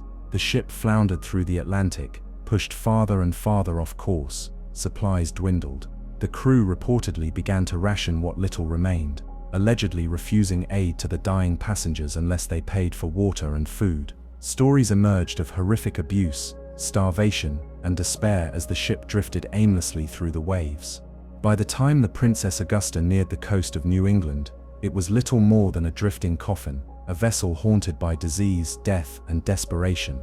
In December 1738, she came aground near Block Island in a howling winter storm. The exact details of the wreck have been lost to time, but it's believed that the surviving crew either abandoned the passengers or attempted to offload them forcibly in the midst of the storm. What happened next is where history gives way to legend. Block Island, isolated and often cut off from the mainland by weather, was a harsh place to survive in winter.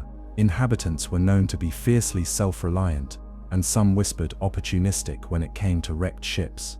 Islanders had long been accused, whether justly or not, of luring ships onto the rocks with false lights in order to pillage their remains. These were, after all, lean times in a hard land. According to some versions of the story, the islanders rescued the few survivors from the Princess Augusta and cared for them through the brutal winter. Others tell a darker tale, that the ship was boarded by the locals, the crew taken ashore and the remaining passengers left behind as the ship was set on fire. The motive, it is said, was greed, to plunder the cargo and prevent any questions about what had happened. One woman in particular is said to have refused to leave the burning ship. Either too ill or too frightened, she reportedly screamed as the flames consumed the vessel. Her cries, carried on the wind, were heard all across the island. Her ghost, they say, never left. From that night on, the legend of the Palatine Light was born. Each year, especially in the cold, bitter nights of December, Block Island residents claimed to see a ship, fully aflame, drifting silently off the coast. Witnesses described the apparition in striking detail: an old wooden vessel with tattered sails glowing red from within, its rigging outlined in flickering fire, a woman's scream rising above the roar of the surf. Some claimed the ghost ship would disappear if approached. Others said it would vanish suddenly, as if pulled beneath the waves. The phenomenon came to be called the Palatine Light, named after the Palatine immigrants who had died aboard the doomed vessel. Even as the decades passed, and the island modernized, sightings continued. In 1811, a minister named Abram Rose claimed to see the flaming ship during a winter storm. In 1860, a lighthouse keeper wrote of seeing it drifting past the shore. In 1880, the famous poet and abolitionist John Greenleaf Whittier immortalized the tale in verse with his ballad, The Palatine, helping to cement the legend in American folklore. The most chilling aspect of the story is how consistent the accounts have been. Across centuries, across generations, witnesses describe the same vision: a ghostly vessel engulfed in fire, drifting silently, disappearing into mist. The Palatine Light is not a ghost seen once or twice, but a phenomenon woven into the very rhythm of the island's winters. Skeptics, of course, have offered explanations. Some say the light is nothing more than a reflection of moonlight on the waves, distorted by cold air and ocean fog. Others suggest it may be an optical illusion caused by atmospheric conditions, a kind of marine mirage. But none of these explanations account for the screams, or the shape of a ship, or the many independent reports that stretch back centuries made by people who had no reason to lie, often terrified, sometimes weeping after their encounters. And so the Palatine Light remains. A mystery, a warning, a flickering image of injustice, betrayal, and lingering sorrow. If the legends are true, then perhaps the light is not merely a ghost, but a reminder of how cruelly people can treat one another in desperation, and of how the sea never forgets. To stand on the cliffs of Block Island on a freezing December night, the wind tearing at your coat, the surf boiling far below, and then to see, just at the edge of vision, a flickering red light rising from the sea. It's enough to make even the most skeptical heart race. Some say the light is a hallucination. Some say it's just wind and weather and suggestion. But for the people of Block Island, it's something more. It's a story that never died. A ghost that keeps returning. A ship that still burns, year after year, flame without ash, fire without fuel. A memory made manifest, sailing endlessly toward a shore that will never welcome her home. Page 17. The disappearance of the HMS Erebus and Terror vanished into ice and legend in the stark, frozen reaches of the Canadian Arctic, where the sea turns to glass and the sun dips below the horizon for months at a time, the haunting story of two British Royal Navy ships continues to echo across the ice. Their names were the HMS Erebus and HMS Terror, and together they were the pride of one of the most ambitious expeditions in 19th century maritime history. The quest to conquer the Northwest Passage, a perilous ice-choked sea route linking the Atlantic and Pacific Oceans through the Arctic archipelago. But what began as a confident venture backed by cutting-edge technology and national pride would soon spiral into one of the most chilling maritime mysteries the world has ever known. The Franklin expedition, launched in 1845 and led by Sir John Franklin, was Britain's grand attempt to finally chart the elusive Northwest Passage, a goal that had cost many lives and ships over the preceding decades. The British Empire, at the height of its power, spared no expense for this journey. The Erebus and Terror, both veteran vessels of polar exploration, were retrofitted with iron hulls, steam engines and supplies intended to last 3 years. Their crews, totaling 129 men, were handpicked, a mix of seasoned officers, sailors, marines and specialists. They set sail from England in May of 1845, spirits high and sails billowing. Early reports placed them in Baffin Bay, waiting for the ice to recede before pushing deeper into the Arctic, and then nothing. The silence stretched into months and then years. No word returned, no sightings emerged. The Erebus and Terror had vanished, seemingly swallowed whole by the Arctic night. The first rescue missions were launched in 1848. Over the next decade, dozens more would follow, not just out of concern for the men, but due to rising public pressure and a growing thirst for answers. Explorers, whalers and adventurers scoured the frozen wastes, uncovering only scattered clues. A piece of wood here, a weathered boot there, a stone cairn containing a desperate message carved into parchment. In 1850, a rescue party discovered the first graves on Beechey Island, 3 of them, buried side by side beneath a wind-lashed hill of shale. The headstones read John Torrington, William Brain and John Hartnell, 3 young men who had perished within the first year of the voyage. The graves were surrounded by relics, buttons, tin cans, broken bottles, but offered no explanation for the broader disappearance. Then came the breakthrough. In 1859, the search expedition, led by Francis Leopold McClintock, encountered Inuit elders in King William Island, who spoke of white men starving in the snow, of ships trapped in the ice, and of terrible suffering. From them, McClintock obtained a note left by the crew, detailing how the Erebus and Terror had become locked in ice for over a year and a half. Sir John Franklin had died in June 1847. The remaining crew, now leaderless and desperate, had abandoned the ships in April 1848 and attempted to walk south, across hundreds of miles of barren frozen wilderness. None of them made it. Even more disturbing were the other accounts, passed down through Inuit oral tradition, and later confirmed by investigators. Some spoke of strange sights, gaunt figures stumbling across the ice, dragging makeshift sledges, their faces twisted by frostbite and madness. Others told of scattered campsites where the dead had clearly not died peacefully. Evidence of cannibalism was discovered, cracked bones bearing cut marks, human remains boiled and butchered in the hope of survival. The story was no longer one of heroic exploration. It had become one of slow, harrowing demise. For over 150 years, the final locations of the Erebus and Terror remained unknown, their fates sealed beneath the ice, their wrecks hidden in silence. Expeditions continued well into the 21st century, combining oral histories with satellite imaging and sonar. Then, in a stunning twist of fate, both ships were found.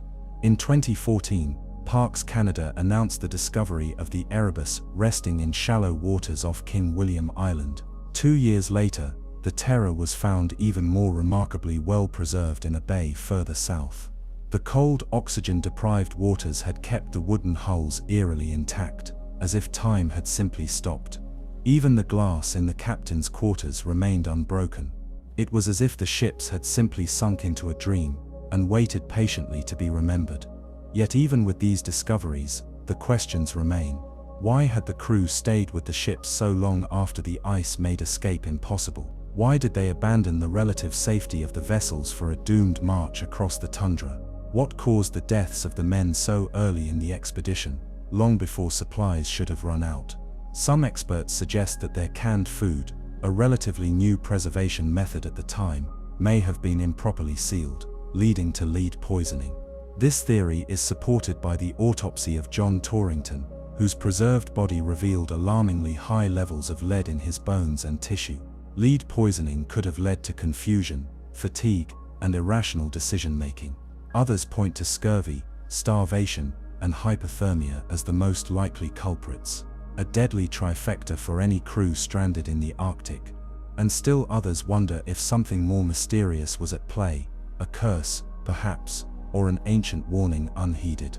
After all, the Inuit of the region had long told stories of malevolent spirits that haunted the ice, luring travelers off course and into the void. What is certain is that the fate of the Erebus and Terror left a deep scar on British maritime pride. The Franklin expedition, once a symbol of imperial ambition, became a cautionary tale, a reminder of the hubris of men who thought they could tame nature with steam and steel. But there is another legacy as well, one quieter, more enduring. The Inuit oral histories, once dismissed by European scholars as folklore, proved to be more accurate than any map. They spoke of the ships long before satellite imaging confirmed their locations. They knew the stories of the men, where they died, and what they endured. In the end, it was their memory, passed from one generation to the next, spoken over fires and through winter storms, that brought the final pieces of the puzzle home. Today the wrecks of the Erebus and Terror rest silently beneath the sea, protected as national historic sites, studied by divers and archaeologists with the utmost care. But their ghost lingers above the ice, in the winds that howl across the tundra, in the footsteps that vanish into snow, in the cold, pale sun that rises for only a few hours before setting again. Somewhere, far from shore, a ship's bell may still sway gently in the dark, unheard. A table may remain set for a dinner that never came. A logbook may remain half-written, the final words lost in frost. The Erebus and Terror sailed into history with the confidence of empire, and were claimed, not by glory, but by the silence of the North. And in that silence, their story lives on. Part 18. The Curse of the Batavia, Mutiny, Madness, and Murder in the Indian Ocean. The sea has always been a place of danger, but not always from the waves. Sometimes, the real terror emerges from the hearts of men. Few shipwrecks in recorded history have spiraled into such unspeakable chaos as that of the Batavia, a majestic Dutch East India Company ship, whose 1629 voyage ended not just in disaster, but in horror. Its wreck in the waters off the coast of modern-day Western Australia set the stage for one of the darkest and most disturbing tales of human cruelty the sea has ever known. The Batavia was the flagship of a fleet owned by the powerful Dutch East India Company, bound for the city of Batavia, now Jakarta, carrying soldiers, merchants and civilians, as well as a precious cargo of silver and goods. Launched in October 1628 from the Netherlands, it was meant to be a voyage of business and expansion, part of the Dutch Empire's growing grip over the spice trade. But from the beginning, there were cracks beneath the polished surface of the expedition. The ship's commander, Francisco Pelsaert, was an administrator rather than a sailor, and his authority on the voyage was constantly undermined by his second-in-command, a hot-tempered and ambitious man named Jeronimus Cornelis. Cornelis was no ordinary officer, a former apothecary who had been accused of heresy and may have dabbled in secret philosophical sects. He carried with him a sense of grievance and superiority that would soon fester into something much darker.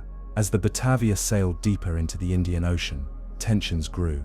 Cornelis and a small group of his loyalists began plotting to seize the ship and its treasure, hoping to start a new utopian colony somewhere in the east, free from Dutch authority. Their plan was simple and brutal: incite a mutiny, kill the officers, and take the ship. But before they could strike, fate intervened. On June 4, 1629, in the pre-dawn hours, the Batavia struck a reef in the Abrolhos Islands, a remote and uncharted atoll off the west coast of Australia. The collision was sudden and devastating. The hull was torn open, As the crew and passengers awoke to the sound of groaning timbers and roaring surf, panic set in. Men, women, and children scrambled for the lifeboats or jumped into the churning sea. Many drowned in the attempt. Around 300 people managed to reach nearby islands, little more than barren strips of coral and rock with no fresh water and no food. With no idea where they were or whether help would come, the survivors faced the terrifying prospect of starvation. In an attempt to seek rescue, Commander Pelsert and a handful of men took a longboat and embarked on an epic open-sea voyage to Java, over 1,500 miles away. Miraculously, they made it. But what happened in his absence was a descent into madness. With Pelsert gone, command of the survivors fell into the hands of Cornelis, the very man who had been planning to overthrow the voyage. Now, with no one to stop him, he enacted his vision with chilling speed. Cornelis disarmed the few loyal soldiers and took complete control. He and his followers hoarded what supplies remained, cutting off food and water to those who resisted. He then began a campaign of systematic murder, removing anyone who posed a threat to his authority or simply didn't serve his needs. Over the next few weeks, what had begun as a survival story became a nightmare. Entire families were butchered, children were thrown into the sea or hacked apart. Women were enslaved and used to satisfy the appetites of Cornelis's men. One girl, Lucretia Jans, was kept alive as a concubine, a tragic symbol of how utterly the social order had collapsed. Cornelis justified his actions as necessary.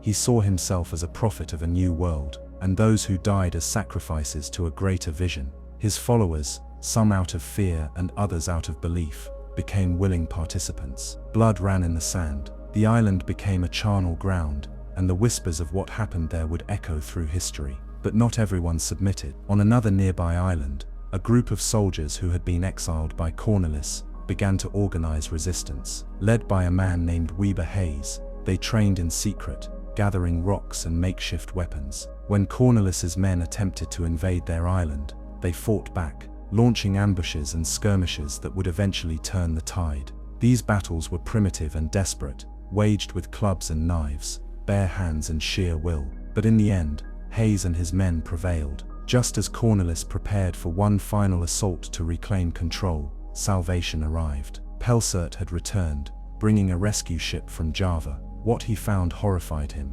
Of the original 300 who had reached land after the wreck, over 120 had been murdered. Dozens of others had starved or died of thirst. The survivors were broken, hollow-eyed and traumatized. Cornelis was captured, along with his remaining loyalists. A summary trial was held on the beach. Some were executed on the spot, hanged from makeshift gallows built from shipwrecked timbers. Cornelis had his hands chopped off before being strung up, a gruesome end to a gruesome reign. Others were taken back to Batavia for trial and imprisonment. The tale of the Batavia shocked the Dutch Republic. It was not just the shipwreck that captured public horror.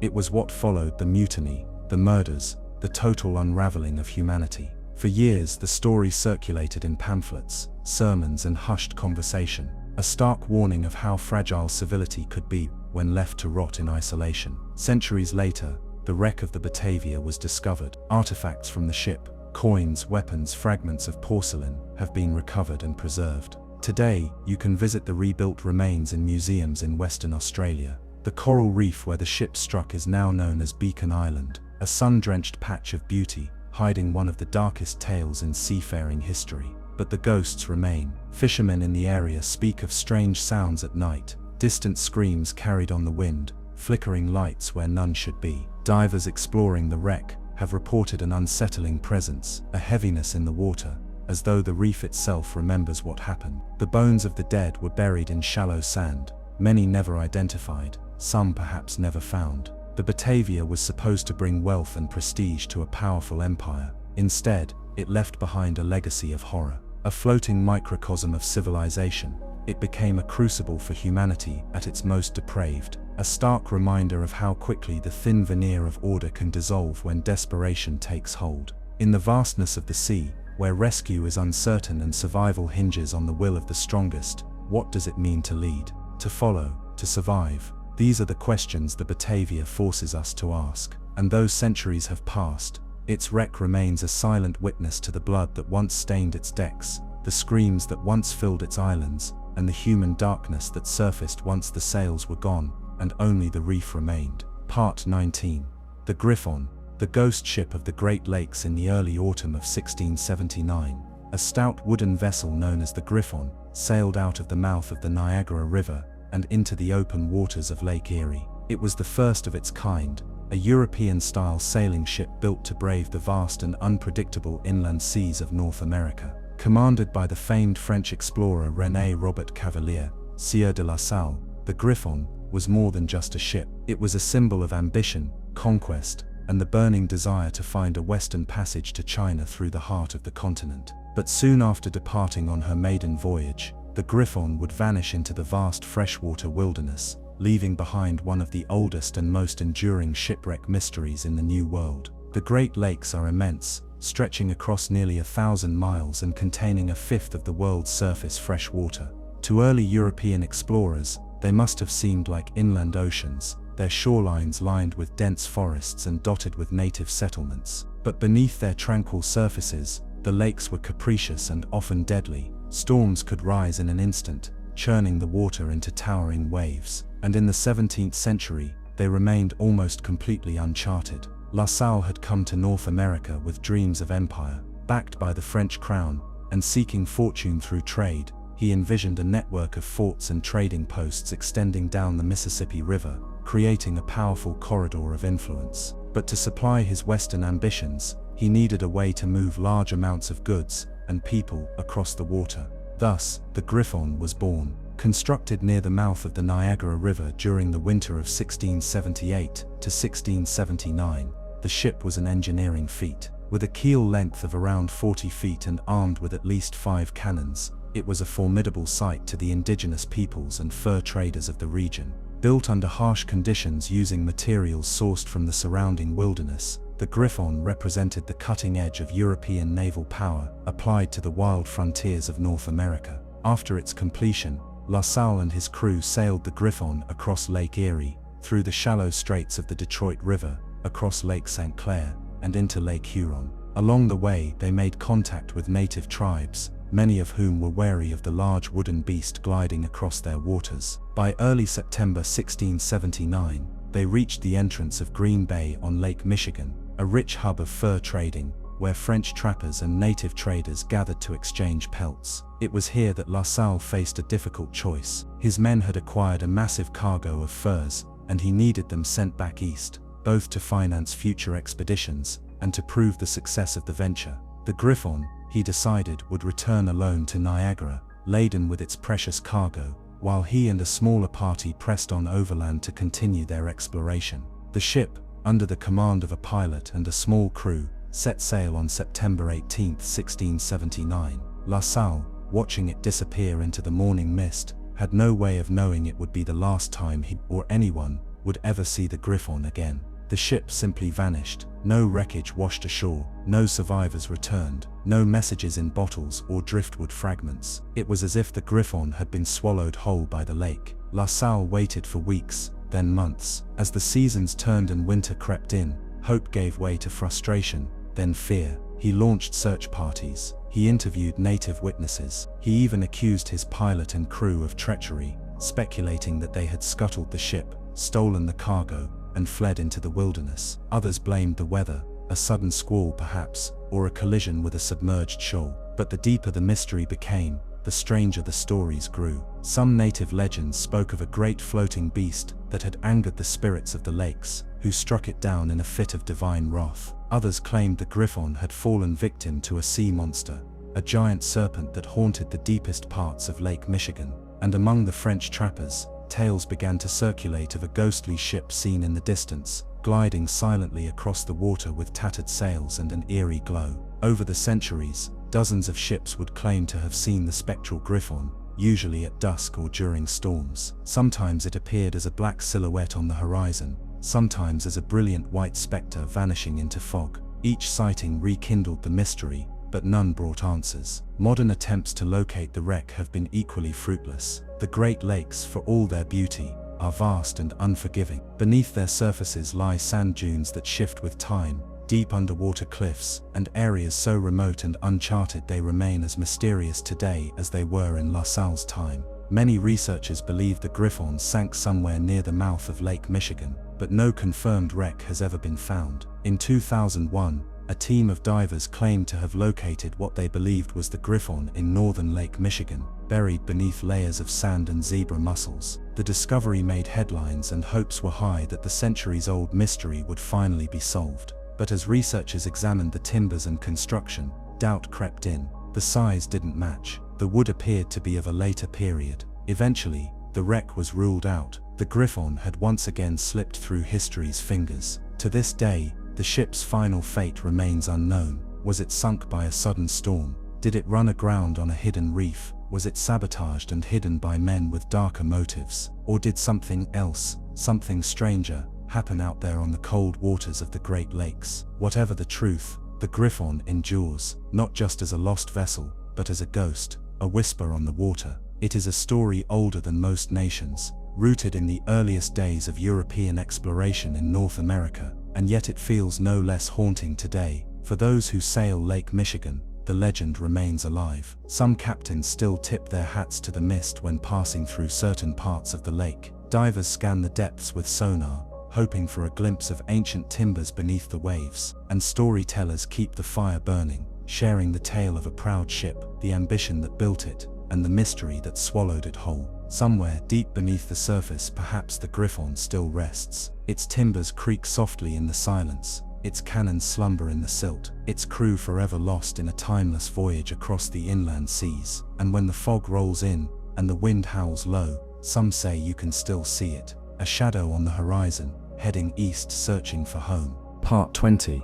The HMS Erebus and HMS Terror, lost in ice, found in darkness. Of all the shipwrecks and maritime disappearances throughout history, few have fascinated and haunted the imagination like the doomed final voyage of HMS Erebus and HMS Terror. These two British vessels, part of an ambitious expedition led by Sir John Franklin in the mid-19th century, set out in search of the fabled Northwest Passage, a sea route through the Arctic, connecting the Atlantic and Pacific Oceans. What followed was not just a disappearance, but a mystery that spanned centuries, captured the obsession of explorers and historians, and revealed terrifying glimpses of isolation, suffering, and perhaps even madness in the coldest reaches of the world. It was 1845, and the British Empire stood at the height of its power. The Royal Navy was unmatched, its technology advancing rapidly. Arctic exploration had become something of a national obsession, a symbol of British daring and imperial might.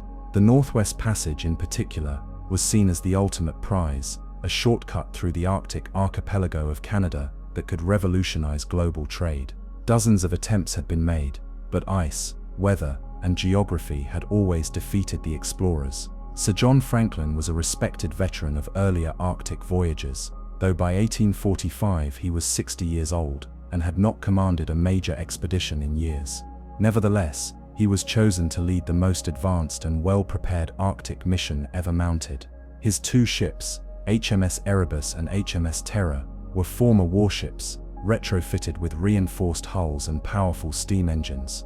They were loaded with years' worth of provisions, including thousands of cans of preserved food, a relatively new innovation at the time, as well as books, instruments, and even an organ. With a crew of 129 men, Franklin set sail from Greenhithe, England, in May 1845.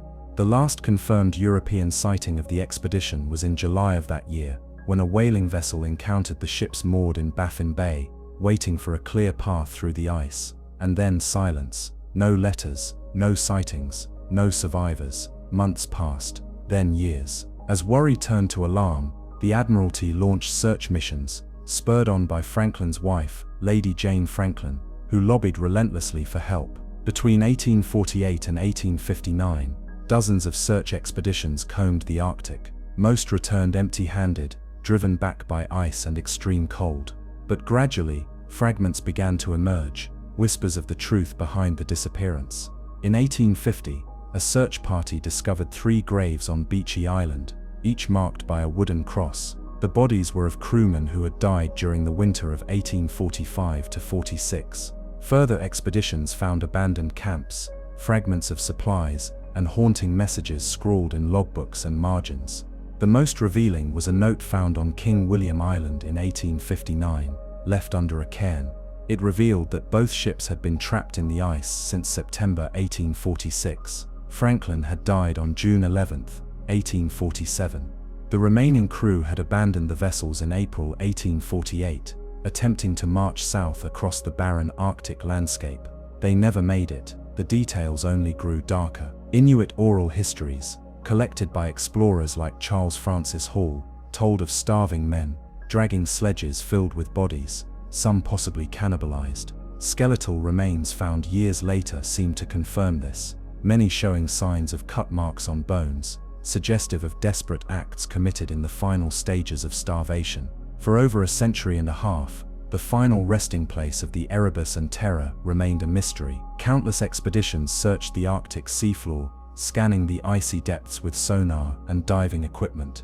The story became a legend, not just of exploration, but of obsession. The Franklin expedition embodied the hubris of empire, the unforgiving cruelty of nature, and the terrifying limits of human endurance. Then in 2014, something extraordinary happened. A Parks Canada search team, using advanced sonar and working in partnership with Inuit communities whose oral histories had preserved key details, located the wreck of HMS Erebus in the Queen Maud Gulf.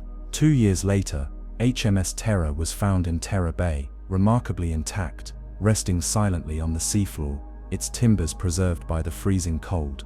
After 170 years, the ships had finally been found, sleeping beneath the Arctic ice. Diving expeditions into the wrecks revealed an eerie tableau, equipment still in place, plates stacked neatly on tables, personal belongings undisturbed. The ships looked as if they had been abandoned in haste, or perhaps with no time at all. There was no sign of battle, no major damage. They had simply sunk, slowly and quietly, into the depths. Researchers continue to explore the ships, hoping to uncover more clues, letters, journals, names. Who survived the longest? Did anyone make it out alive?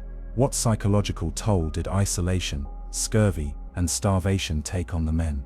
The answers may still lie buried within those wooden hulls. The Erebus and Terror were not the only ships to disappear in the Arctic, but their story stands apart.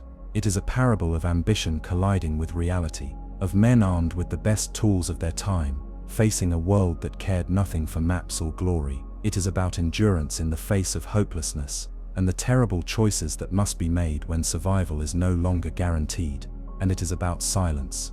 The Arctic is a place where sound is swallowed, where snow falls with no echo, and ice stretches endlessly into the horizon. For years those ships sat beneath the ice, untouched, unknown, and perhaps there is something beautiful in the idea that they were finally found, not by brute force or superior technology, but by listening to old stories, to ancient knowledge passed down through generations. Today the wrecks are protected heritage sites.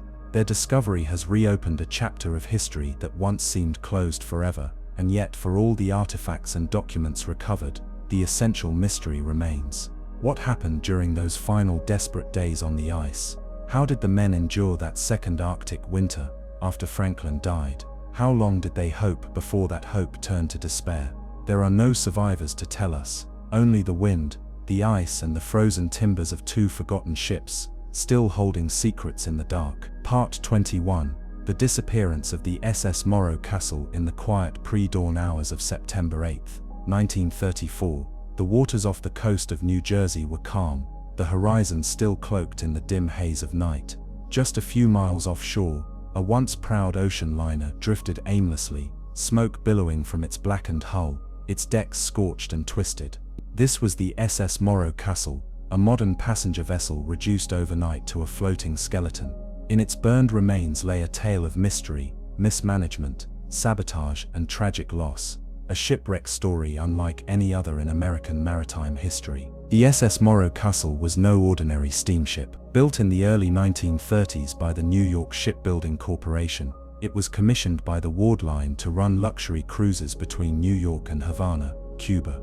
Named after the fortress guarding the entrance to Havana Harbor, the vessel embodied modern sophistication. It was 508 feet long, capable of carrying over 480 passengers and 240 crew, and was outfitted with elegant Art Deco interiors, air-conditioned staterooms, grand dining salons, and powerful turbo-electric engines. that pushed it to over 20 knots. The ship was considered safe, one of the best in its class, and was equipped with the latest fire suppression systems, but none of that would matter when tragedy struck. On September 5, 1934, the Morro Castle departed Havana on its return trip to New York, carrying a mix of vacationers, honeymooners, businessmen and tourists. The voyage began like any other. There were dances in the ballroom, drinks on the upper deck, live music, and the warm ocean breeze. But beneath the festive surface, tensions simmered. The crew had long-standing grievances with the ship's leadership. There were disputes about working conditions and pay. Even worse, the ship's captain, William Worms, was under immense stress. He was known to be rigid and unapproachable, and he had begun to clash with his officers and crew. Then on the night of September 7th, just hours from New York Harbor, everything began to unravel. Captain Worms was found dead in his cabin. The official cause was listed as a heart attack, though rumors quickly spread that he may have been poisoned. His sudden death threw the ship into confusion. Chief Officer William F. Wilmot assumed command, but he lacked Worms's authority and familiarity with the ship's operation. As night fell and a storm rolled in, the situation on board grew tense. Then in the early hours of September 8th, fire broke out in the writing room on biddeck. It spread with terrifying speed. Fueled by flammable furnishings, wood paneling and poor ventilation, the blaze quickly became an inferno. Within minutes, thick smoke poured through the ship's corridors. Flames leapt from the windows and engulfed the decks. Passengers, many still in night clothes, ran in panic as alarms sounded, and the lights began to fail. Lifeboats were lowered haphazardly, some capsizing, others never launched at all. Crew members, many of whom had never participated in a fire drill, were confused and frightened. Some leapt into the dark sea, others tried in vain to rescue passengers trapped by the smoke. Within half an hour, the SS Morro Castle was a burning hulk, adrift in the stormy Atlantic. Rescue efforts were chaotic. Several nearby vessels responded to distress calls, but visibility was poor and the sea rough. Survivors were plucked from the water by lifeboats, Coast Guard cutters, and even fishermen.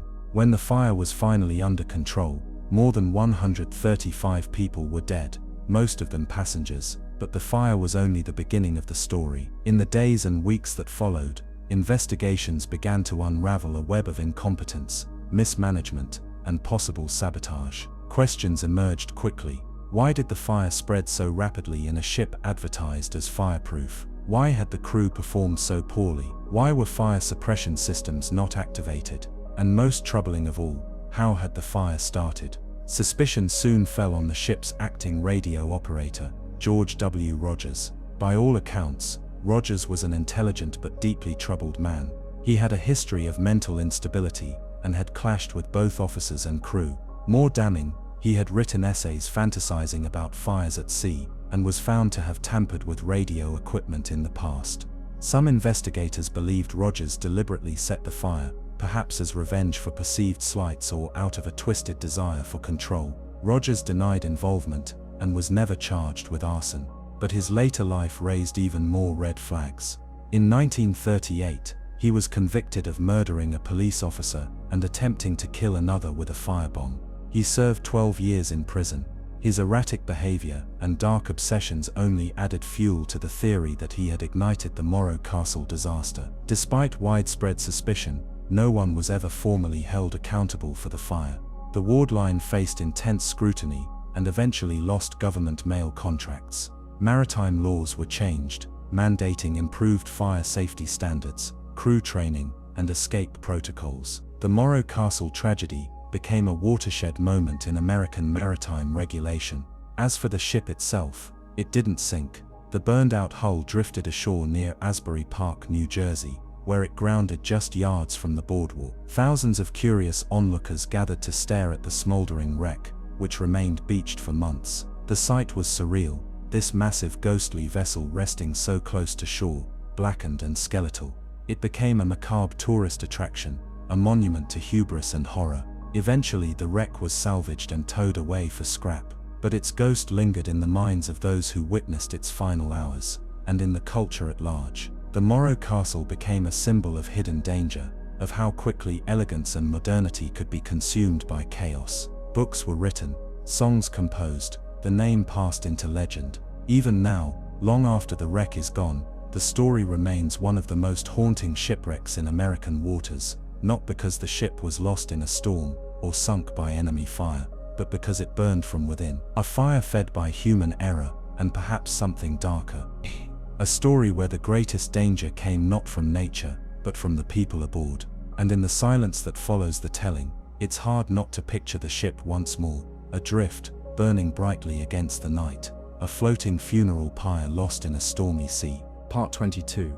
The wreck of the SV General Grant, lost in the caves of Auckland Island on the frigid edge of the Southern Ocean, where the wind lashes endlessly and the clouds never quite part, lie the subantarctic Auckland Islands, a desolate, wind-scoured archipelago hundreds of miles south of New Zealand. These are islands shrouded in fog and soaked in rain for much of the year, barely touched by the sun and largely uninhabited by man. Their isolation has made them a refuge for seals and seabirds, and a graveyard for ships. Among the most haunting stories to emerge from this region is that of the SV General Grant, an American-built three-masted iron-hulled sailing vessel that vanished into legend in 1866. Her journey was supposed to be straightforward, a commercial voyage from Melbourne, Australia, to London, England, carrying wool, hides and passengers. But what happened to her in the icy waters of the Southern Ocean would become one of the most mysterious and tragic shipwreck stories in maritime history, a tale that still stirs imaginations and haunts shipwreck hunters to this day. The General Grant was launched in Maine in 1864, during the final years of the American Civil War. Like many tall ships of her time, she was built strong and sleek, intended for long-haul cargo across rough oceans. Her iron hull made her more resistant to storm and sea than the wooden ships that had come before, and her size made her ideal for transporting both goods and passengers across great distances. In May 1866, the General Grant departed Melbourne bound for London. On board were 83 people, including a mix of crew and passengers, among them several miners from the Australian goldfields, many carrying their fortunes in gold dust and nuggets. The ship's cargo hold was filled with the expected goods of trade, wool bales, tallow and hides. But the real prize, as later rumors and survivor accounts would claim, was the substantial amount of privately owned gold carried by the passengers, said to weigh over 2,500 ounces. As the ship sailed southeast across the Tasman Sea, she encountered worsening weather. Cold winds and heavy seas drove her off course. On the night of May 13, 1866, in a gale that blinded the crew and confused their navigation, the General Grant struck the cliffs of Auckland Island. The ship was trapped. According to survivor accounts, the wind and tide forced her into a sea cave carved into the base of the cliffs, an enormous, echoing cathedral of rock, where the ocean surged in darkness. The cave, later known as General Grant's Cave, was no place for a vessel of her size. The ship struck the walls repeatedly, her mast scraping against the stone ceiling, her hull grinding against submerged rocks. Inside the cave, there was no wind to fill the sails, and no room to maneuver.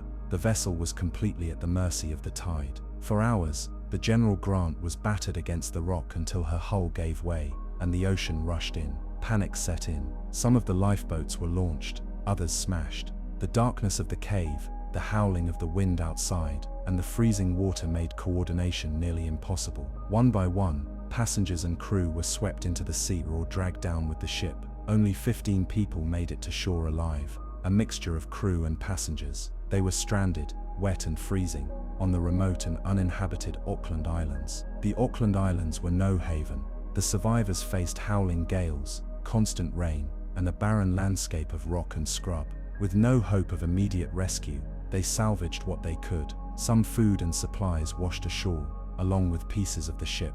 They built makeshift shelters and tried to survive. They remained on the islands for over a year. During that time, they watched each day for sails on the horizon, hoping for rescue that never came. Hunting seals and seabirds, collecting limpets and moss for food, they suffered from cold, exposure, and starvation. Several died, their graves dug into the shallow soil or marked with stones. Their dreams of returning to civilization, and the gold many had carried, began to fade. It wasn't until November 1867, 17 months after the wreck, that a passing ship, the Amherst, spotted smoke from the survivors' signal fire. 10 survivors were rescued and brought back to New Zealand. The rest, including those who perished on the island or in the wreck itself, were lost to history. In the years that followed, the General Grant became the subject of obsession. Treasure hunters believed that much of the passengers' gold went down with the ship, possibly still lying beneath the waves in the cavern where she sank. Salvage attempts were mounted as early as the 1880s. Divers and explorers braved the treacherous waters around Auckland Island, but the sea was unforgiving. The location of the cave itself was notoriously difficult. Waves crashed against the cliffs, currents surged, and visibility was often near zero. Several search teams claimed to have found wreckage, copper sheathing, a piece of mast, or rusted tools, but none could confirm the site definitively. No gold was ever recovered. One of the more intriguing aspects of the General Grant story is the persistent rumor that her wreck lies intact within a submerged part of the cave, preserved by the cold and darkness. Some believe that if found, the wreck might contain not only gold but preserved artifacts, papers, and the final secrets of the voyage. Others suspect the ship may have been broken apart by centuries of storms and scattered along the seabed. Still, the legend endures. What gives this story its haunting power isn't only the mystery of the lost gold, but the image of that doomed ship, trapped in a silent cavern at the edge of the world. It is the loneliness of the survivors, isolated on an island shrouded in mist, carving out life from an indifferent landscape. It is the idea of final hopes extinguished in the cold waters of the Southern Ocean, where no one could hear their cries. Today, the Auckland Islands are a UNESCO World Heritage Site, protected for their unique ecology and rare wildlife. Few people visit, and those who do report a sense of overwhelming isolation. The cliffs are steep, the beach is rocky, and the wind never ceases. Somewhere beneath that surf, it's said, the General Grant still lies, hidden in darkness, guarding the memories of those who never came home. The sea does not give up its dead easily, and the Southern Ocean least of all. It whispers no explanations. The gold, the ship, the voices of the lost, all are held in silence beneath the waves. Part 23. The mystery of the SVC Celia Sudden. Drifting across the Atlantic, there are shipwrecks born in fire, others swallowed by storms, and some that vanish without ever sending a signal, a cry, or a trace. But then there are those rare few that leave behind a ghost, an empty vessel, intact and drifting, as though its crew had simply stepped off and disappeared into thin air. One of the most quietly unsettling stories of this kind emerged in the late 19th century, a period often romanticized for its grand ocean voyages and steam-powered innovation, but which held its own share of maritime enigmas. This is the story of the SVC Celia Sudden, a ship that drifted across the Atlantic without a soul on board, raising questions that have yet to be answered. Built in the shipyards of Liverpool in 1861, the Celia Sudden was a merchant bark, a three-masted vessel designed to carry a substantial amount of cargo across long distances. Her construction was solid, reliable, nothing particularly innovative, but seaworthy and trusted by her owners. She spent much of her early career transporting cotton, coal and manufactured goods between British ports and destinations across the Americas, sometimes extending her range to West Africa and back. By 1873, the Celia Sudden had a reputation as a quiet workhorse of a ship, never the subject of scandal or disaster, never the most profitable or famous either. Her crew was mostly veteran sailors, a tight-knit mix of Irish, Welsh and Englishmen, under the command of Captain Alden Price, a man known for his sense of duty, sobriety, and caution. Price was not a gambler, not a drinker, and certainly not the type to steer into a storm for glory. If anything, he was the kind of captain whose name rarely made the papers, which is why what happened that autumn remains so unnerving.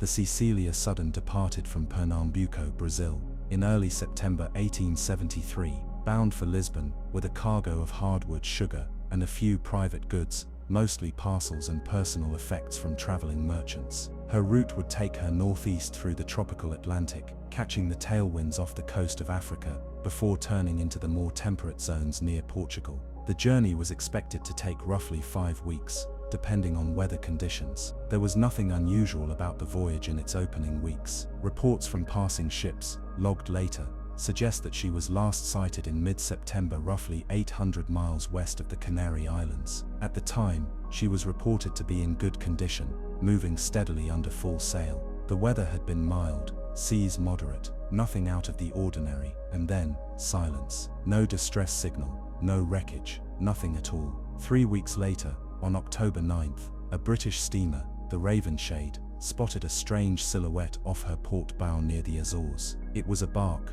sails flapping listlessly, moving with the current. She wasn't anchored, nor responding to signaling. The crew of the Ravenshade quickly realized that the vessel wasn't just adrift. She was eerily still, without movement or crew visible on deck. They approached cautiously. The name painted on her stern, in fading black letters, read Cecilia Sudden. A boarding party was dispatched. What they found became the stuff of maritime legend. The ship was entirely intact. Her sails were ragged but functional. There was no sign of fire, flooding, or external damage. The hull showed no breaches. The cargo hold, when opened, was still nearly full. The lifeboats remained on their davits, tied securely. Food stores in the galley were untouched. The logbook was still in the captain's quarters, but the last entry had been made over 3 weeks earlier, near the position where the ship had been sighted by the passing vessel. That entry contained no indication of trouble, just wind speed, sail adjustments, and a note that the crew had spotted seabirds in the distance. But the crew itself was gone. All 16 men had vanished. Bids were still made. Coffee grounds sat in the mess, as if someone had just finished brewing. A half-smoked pipe rested beside a bunk. There were no signs of violence, no blood, no struggle. No one could understand how the crew could have left the ship so thoroughly, leaving behind all signs of daily life and activity, yet with no indication as to where, or why, they had gone. The first theory was mutiny. Perhaps the crew had turned on Captain Price and fled in lifeboats. But the lifeboats were still there, untouched. Another theory suggested that perhaps they had sighted another ship and transferred for some unknown reason, but no logs or reports from nearby vessels ever mentioned receiving men from the Cecilia Sudden. And what would compel an entire crew to abandon a sound vessel mid-ocean, leaving everything behind? The Ravenshade towed the Cecilia Sudden back to Lisbon, where a more formal investigation began.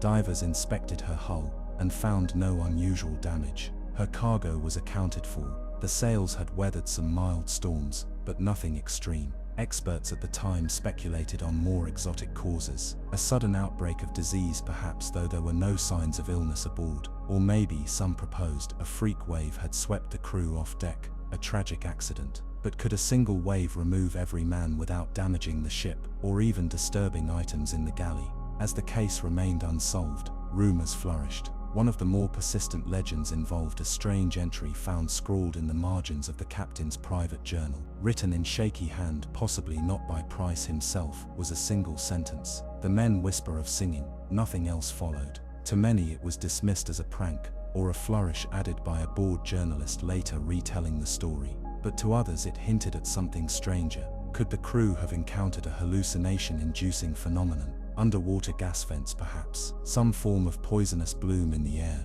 Others believed it was something supernatural, an encounter with the unknown, as romantic and chilling as any sea tale could be. For decades the story of the Cecilia Sudden remained an obscure curiosity in maritime circles. She was auctioned, refitted, and returned to service, renamed and rerouted along new trade paths. But sailors aboard her new voyages sometimes reported unease, strange sounds at night, whispers below deck, and dreams of men standing silently at the rails, gazing westward. No accidents occurred, but the ship's reputation as a haunted vessel quietly persisted until she was decommissioned at the end of the century. Today, the story of the Cecilia Sudden remains officially unsolved. Maritime historians have pieced together every report, every sighting, every theory, but none can explain why 16 men would vanish from a stable, undamaged ship, leaving all their belongings behind. The ocean keeps its secrets well, and in this case it has given up nothing.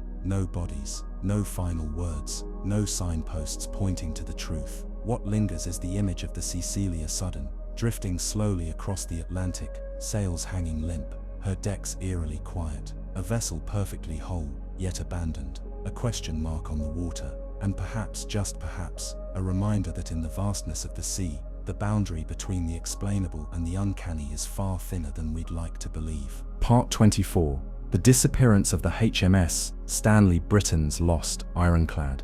In the age of steam and steel, when the British Empire stretched its influence across oceans and continents, it was said that the sun never set on its dominion. By the mid-1800s, Britain's Royal Navy had begun embracing industrial advancements, launching new iron-hulled ships designed to replace the old wooden fleet. These vessels were heralded as indestructible marvels of the modern age, their iron armor promising unmatched resilience on even the most perilous seas.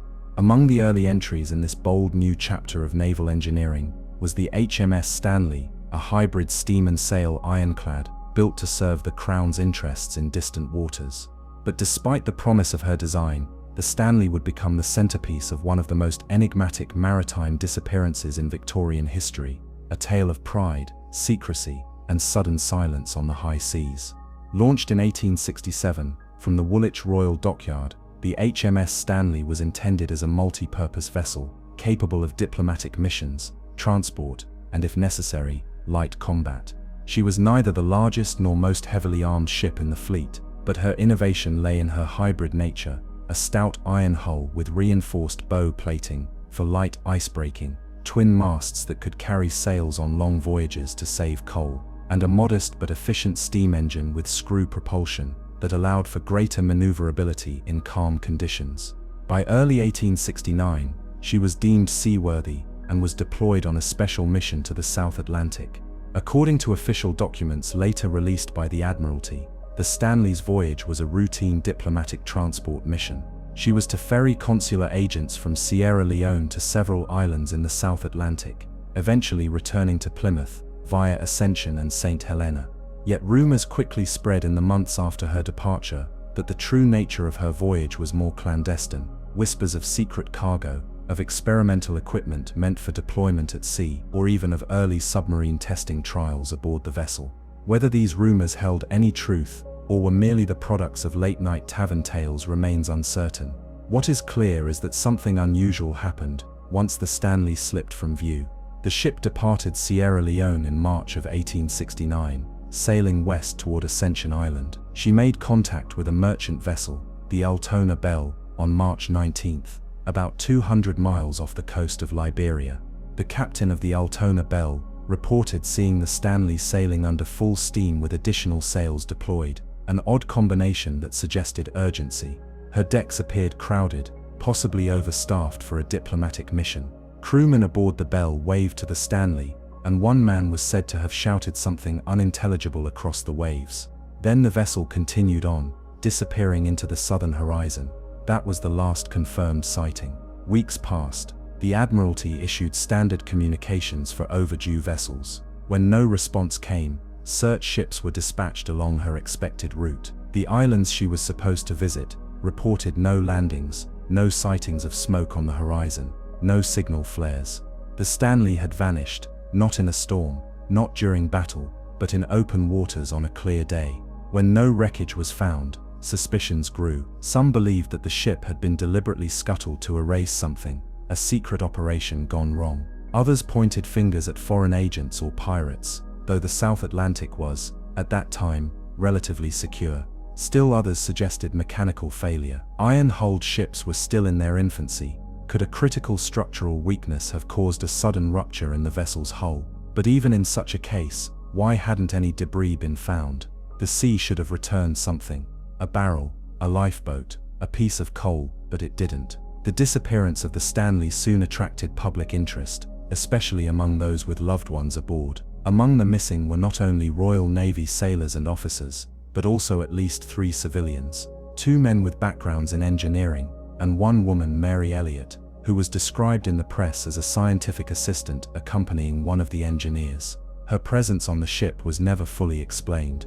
Later, it emerged that one of the engineers had been involved in developing early hydroacoustic technology, an obscure but intriguing detail that only deepened the mystery. Some began to speculate whether the Stanley had been a floating testbed for secret experiments, perhaps involving underwater detection or communication. Decades later, a strange document emerged in the archives of the Royal Maritime Museum. It was a letter, unsigned and undated, but filed under correspondence from 1871. It contained a vague report of an encounter near Tristan da Cunha, a tiny remote island in the South Atlantic, where a local fisherman claimed to have seen a strange vessel drifting near the coast late one night. He described a dark, silent ship with no lights, its sails in tatters, its engine silent. The vessel did not respond to his signals. He and others from the island approached in a longboat the next morning, but the ship was gone. No trace remained. Could that have been the Stanley? Was she adrift, her crew gone, left to float in ghostly silence through empty waters? Years turned into decades. The world moved on. By the early 20th century, the disappearance of the Stanley was largely forgotten, overshadowed by newer shipwrecks and tragedies. Her name became a footnote in naval records, a lost ship, presumed foundered, but she never quite left the collective imagination. In the 1950s, a deep-sea trawler dredging the ocean floor west of Ascension Island recovered a massive iron plate encrusted with barnacles. Marine archaeologists later identified it as likely belonging to a mid-19th century ironclad, based on its design and rivet pattern, but no conclusive link to the Stanley could be established. The plate, now on display in a private museum in Devon, remains one of the few physical artifacts possibly connected to the ship.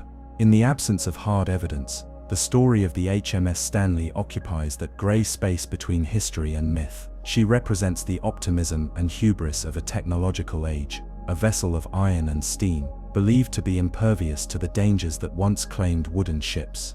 But the ocean does not play by human rules. It doesn't bend to innovation or intention. It remains a realm of forces beyond control, of silence more profound than any storm. Whatever happened aboard the Stanley, whether it was sabotage, structural failure, or something more elusive, her story reminds us of the limits of knowledge. We can map the stars, predict tides, build engines and iron hulls, but we cannot yet explain every whisper carried across the waves. In somewhere, deep beneath those southern waters, the Stanley may still rest, not in glory, not even in memory, but in the cold embrace of the ocean floor, her decks silent, her cargo secrets undisturbed. Part 25, The Tragedy of the SS Valentia, the shipwreck that haunts Vancouver Island among the endless catalogue of shipwrecks lost to history. There are a few that linger longer in the human imagination, not just because of the scale of the tragedy, but because of the echoes they leave behind. The SS Valentia was one such ship, and its name still carries weight along the storm-torn coastline of Vancouver Island, where locals whisper of ghosts and lifeboats that drifted ashore empty and eerie years after the disaster. This is the story of the Valentia, a tale of brutal survival, poor navigation, and a wreck so haunting that it changed maritime safety along the Pacific Northwest forever. The SS Valentia was built in 1882 in Philadelphia, designed originally for service along the coastal waters between New York and Venezuela. A steel-hulled passenger steamer with a sharp bow and prominent superstructure, she was not built for the treacherous waters of the North Pacific. Her design was functional, not elegant, and while she had ample capacity for both passengers and cargo, she was not considered especially comfortable, nor was she particularly seaworthy for open ocean travel. Her low freeboard, the distance between the waterline and the upper deck, made her vulnerable to heavy waves. Yet by the early 20th century, she had been reassigned to the Pacific, operating routes between San Francisco, Seattle, and Alaska. Her machinery was dated, her design outmoded, and her age was starting to show. Nevertheless, she continued service, largely because of her utility and the demand for coastal passenger transport at the time. On January 20, 1906, the Valentia departed San Francisco bound for Victoria, British Columbia, with 108 passengers and 65 crew members aboard. Her route would take her northward, hugging the coast, through notoriously rough winter seas. There was already unease among some of the crew. The Valentia had never made this particular journey before. Navigation through the Strait of Juan de Fuca and the waters around Vancouver Island required precise seamanship, especially in January, when storms rolled infrequently and visibility could vanish in minutes. As the ship pushed north, bad weather closed in. Wind, rain, and heavy seas battered the vessel. Navigational instruments were difficult to read, and coastal landmarks were obscured by thick fog. Somewhere during the night of January 21st, the ship veered off course. It is believed the captain miscalculated his position and steered too close to the Vancouver Island coastline, a stretch of rugged cliffs, dense forest, and near inaccessible shoreline known ominously as the Graveyard of the Pacific.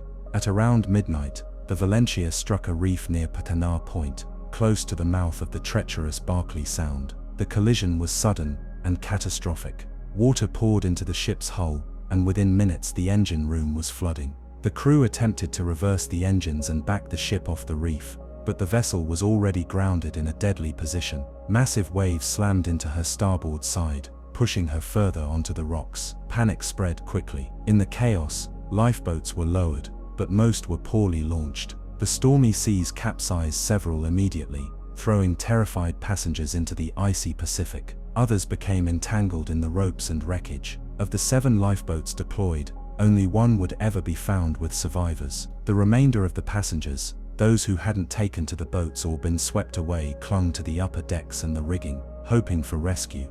They could see land, a steep cliff covered in dense pine forest, just a few hundred meters away. But the violent surf made it impossible to swim, and the ship itself was trapped in a natural amphitheater of jagged rock and swirling current. For 2 days, survivors waited on the decks as wave after wave battered the Valencia. Rescue efforts were delayed by poor weather and miscommunication. Several ships passed the area but failed to spot the wreck through the fog and rain. Those on shore, mainly members of a small lighthouse crew at Patana Point, tried desperately to organize a rescue party, but the terrain was nearly impassable. There were no roads or easy trails. The forest was thick, wild, and treacherous. By the time rescuers reached the cliffs overlooking the ship, it was too late to help. Eyewitnesses on the cliffs could see the passengers, including women and children, waving for help from the deck. One survivor later described seeing a woman in a red shawl holding her child as the sea rose higher. Rescuers on land were powerless, separated by the crushing surf and sheer cliff face. Then on the 3rd night, a final wave struck. The Valencia, battered and broken, tilted violently to port and was swallowed by the ocean. Only 37 people survived the wreck. They were rescued either by the few successful lifeboats or by daring rescue attempts in small craft. The official death toll was 136, including all the women and children aboard. The tragedy horrified the public. Graphic newspaper illustrations showed survivors clinging to the rigging as waves consumed the decks. The phrase "death ship" appeared again and again in headlines. But the story didn't end with the sinking. In the years that followed, the Valencia became the center of countless ghost stories and strange sightings. In 1910, 4 years after the disaster, a local fishing crew reported seeing a lifeboat drifting aimlessly off the coast near Cape Bull. When they approached, they claimed to see skeletal figures seated in the boat, silent and motionless, as if frozen in death. Before they could make contact, a sudden wave carried the lifeboat into the fog. It was never found. Other stories emerged too. Campers who claimed to hear screams from the cliffs at night, or sailors who spotted a ghostly shipwreck through the mist before it vanished again. Some even claimed that the Valencia itself could still be seen in the shallow waters near Patana Point. During certain tides, its rusted silhouette a warning from the past. In 1933, a lifeboat from the Valencia, marked with the ship's name and still in relatively good condition, was found floating in a nearby sea cave, 27 years after the shipwreck. This discovery reignited public interest in the tragedy and further fueled the legend that something about the Valencia refused to rest. The disaster had practical consequences too. In the wake of the wreck, the Canadian government finally invested in building better navigational aids along the Pacific coast. More lighthouses were constructed, including the Patana Point Light Station, and the treacherous West Coast Trail, originally called the Life-Saving Trail, was developed to provide access to remote areas for future rescues. In this sense, the Valencia's tragedy helped prevent others. But despite the improvements in safety, the emotional weight of the story lingered. The image of passengers helplessly watching the shore from a doomed ship is not easily forgotten. The cries that echoed across the waves, unanswered, became part of the landscape, stitched into the fog and forest. To this day, the site of the Valencia's wreck remains a place of reverence and caution. Divers occasionally search the area, though the ocean has reclaimed most of what was left. Locals still tell the story to those who ask, sometimes with solemnity, sometimes with a knowing glance toward the sea. The Valencia was more than just a maritime accident. It was a turning point, a reminder of human fragility in the face of nature, of the consequences of error, and of the cost of delay. It is a story carved not just into the rocky shoreline of Vancouver Island, but into the collective memory of all who sailed the Pacific. And whether viewed through the lens of history, tragedy, or folklore, The Valentia remains one of the ocean's most haunting reminders of what it means to be truly lost at sea. Part 26. The final voyage of the SV Palatine, a shipwreck haunted by legend. The sea does not forget. Over centuries, countless vessels have vanished into the abyss or shattered upon rocks, their names eroded by time. Yet now and then, a ship's final voyage becomes something more than a footnote in maritime history. It becomes myth etched not only in memory, but in firelight stories told for generations. Such is the case with the Palatine, a merchant vessel whose disappearance off the coast of Block Island in the 18th century remains one of the strangest and most persistent ghost ship legends in American folklore. Officially known as the Princess Augusta, the ship was a German Palatine vessel, launched in the early 1730s and intended for passenger transport and cargo shipments across the Atlantic. In the colonial era, voyages to the New World were often grueling and perilous. Immigrants from the Palatine region of what is now southwestern Germany, devastated by war and famine, were eager to seek better lives across the ocean. The Princess Augusta was one of many ships that promised passage to Pennsylvania or New York in exchange for long contracts of indentured servitude. But for the 240 passengers who boarded the Augusta in Rotterdam in 1738, the promise of hope would soon curdle into horror. The Augusta set sail in late summer, overcrowded and under-provisioned. Disease broke out within weeks of departure, likely typhus or dysentery, exacerbated by the unsanitary conditions and contaminated water stored in barrels below deck. As the ship crossed the Atlantic, more than 100 passengers died. The crew, demoralized and facing their own illness, reportedly began throwing bodies overboard without ceremony. The captain, Andrew Brooke, was said to be erratic and indifferent, unwilling to adjust course for any port of safety. By December, the ship had drifted north of its intended route, battered by winter storms and without reliable navigation. Accounts differ on whether this was due to navigational error, intentional diversion by the crew, or simply the chaos of a sickened ship at sea. In any case, the Augusta was soon caught in heavy gales off the coast of New England, and on December 26th, it ran aground on Block Island, just south of the Rhode Island mainland. What happened next is where history and legend begin to blur. The official record, sparse as it is, claims the ship was wrecked during a storm. Survivors made it to shore, some assisted by the island's inhabitants. The captain allegedly died shortly after the wreck, possibly from illness. A few dozen passengers were taken off the island and brought to the mainland, but the fate of many others remains unclear. The legend that took root afterward tells a far darker tale. According to the oral traditions passed down by Block Islanders, the ship known locally as the Palatine, after its passengers was deliberately run aground. Some versions claim the crew mutinied, looted the passengers, and abandoned ship, leaving the sick and weak to die. Others accuse the islanders themselves of lighting false signal fires on the shore, a deceptive tactic used to lure ships to wreck upon the rocks so that their cargo could be salvaged, a practice not uncommon along treacherous coasts in the 17th and 18th centuries. One haunting detail recurs in nearly all versions. The woman in white. Survivors and locals claimed that in the days after the wreck, a German woman, half mad with grief, refused to leave the ship. Her cries echoed across the cliffs as the ship burned. Eventually, she was seen standing at the prow, her dress whipped by the wind as flames consumed the remains of the vessel. She went down with the wreck, her body never recovered. That would have been the end of it, a forgotten colonial tragedy, if not for what came next. Beginning in the early 1800s and continuing for more than a century, residents of Block Island reported a strange phenomenon known as the Palatine Light. On stormy winter nights, especially around the anniversary of the wreck, fishermen and locals claimed to see a burning ship offshore. A glowing shape, half submerged in the dark waves, flickering as if consumed by flame. No matter how many times the light was approached, it vanished without a trace. Some claimed to hear cries, ghostly, anguished screams that rose from the sea. Others said they saw the figure of a woman standing in the spectral flames, her hands outstretched, her face pale and unreadable.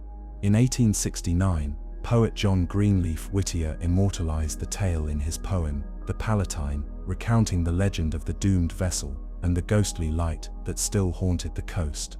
The poem gave literary weight to the story and solidified the ship's transformation from tragic history to enduring folklore. Skeptics have long tried to explain the Palatine Light. Some believe it is a natural atmospheric illusion, caused by a mix of refraction, mist, and the lights of passing vessels. Others suggest it's the psychological imprint of a traumatic collective memory, echoing through generations. But not everyone is convinced. In the 20th century, several attempts were made to locate the wreck of the Princess Augusta. Divers combed the coastal shelf, using sonar and historical charts to estimate the likely site of the grounding. In 1925, fragments of 1820th century timbers were recovered near Sandy Point, along with rusted iron fittings and ceramic shards. These could have belonged to any number of early colonial ships, but many believe they came from the Augusta. A few artifacts are preserved in the Block Island Historical Society, labeled simply as from the Palatine Shipwreck. Yet the ship itself remains elusive. No complete wreck has ever been found. Just as the Palatine Light appears only in flashes, brief glimpses on stormy nights, so too does the wreck linger out of reach, as if protected by the sea itself. For islanders, the Palatine is more than legend. It is part of the island's identity, a tragic symbol of humanity's cruelty and the sea's indifference. Whether the islanders were villains or saviors remains debated. Whether the woman in white was real or mythic, her scream still echoes in the stories passed from parent to child, generation after generation. In the end, the Princess Augusta, or Palatine, as she is most often remembered, stands as one of the most enduring maritime ghost stories in American lore. A ship meant to carry hope and salvation became a floating tomb, and its flame continues to burn in the imagination of those who listen closely to the waves around Block Island. Even now, some say, if you stand on the cliffs in late December and the wind is just right, you'll see the orange glow out at sea. You might hear the wind shift, carrying with it a woman's cry, raw with anguish, pulled from the depths of time. And for a moment, you'll wonder whether the past is ever truly gone, or if, like the Palatine Light, it simply drifts out there waiting to be seen. Part 27, The Forgotten Wreck of the HMS Association. A silent grave in the Isles of Scilly. The year was 1707, and Great Britain stood at the height of its naval might. The War of the Spanish Succession was raging across Europe, and British fleets roamed the seas, enforcing the Empire's growing dominance. At the center of this expansion was the Royal Navy, led by some of the most seasoned admirals of the time. Among them was Admiral Sir Cloudesley Shovel, a name that had become synonymous with victory, loyalty to the crown, and an unflinching belief in naval supremacy. But in the twilight of his career, Shovel's final voyage aboard the HMS Association would end not in glory, but in one of the greatest naval disasters in British history, one that exposed the deadly consequences of navigational failure, and one whose sunken wreck would sleep undisturbed beneath the waves for over 2 centuries. The HMS Association was a second-rate ship of the line, launched in 1697, and armed with 90 cannons spread across multiple decks. She was large, formidable, and richly built, designed to inspire awe in friend and foe alike. By 1707, the ship was serving as the flagship of Admiral Shovel's fleet. After several months stationed in the Mediterranean, the fleet received orders to return to England. Their mission was complete. Now it was time to bring the war-weary sailors home. On September 29, 1707, the fleet set sail from Gibraltar. The journey was plagued by bad weather from the outset. Strong winds and low visibility battered the ships as they headed northwest through the Atlantic. Navigation in the early 18th century was a blend of science and intuition. Mariners relied on dead reckoning, celestial navigation, and charts that were often vague or incomplete. The biggest challenge of all was determining longitude. While latitude could be estimated with reasonable accuracy by measuring the angle of the sun or stars, there was no reliable way to measure a ship's position east or west. This made it frighteningly easy to miscalculate location by hundreds of miles. As the British fleet neared the southwestern approaches of the English Channel, their navigators believed they were safely clear of land. They assumed they had passed west of the Isles of Scilly, a small rocky archipelago off the coast of Cornwall. The fleet continued at full sail, unwittingly heading straight into disaster. On the night of October 22, 1707, tragedy struck.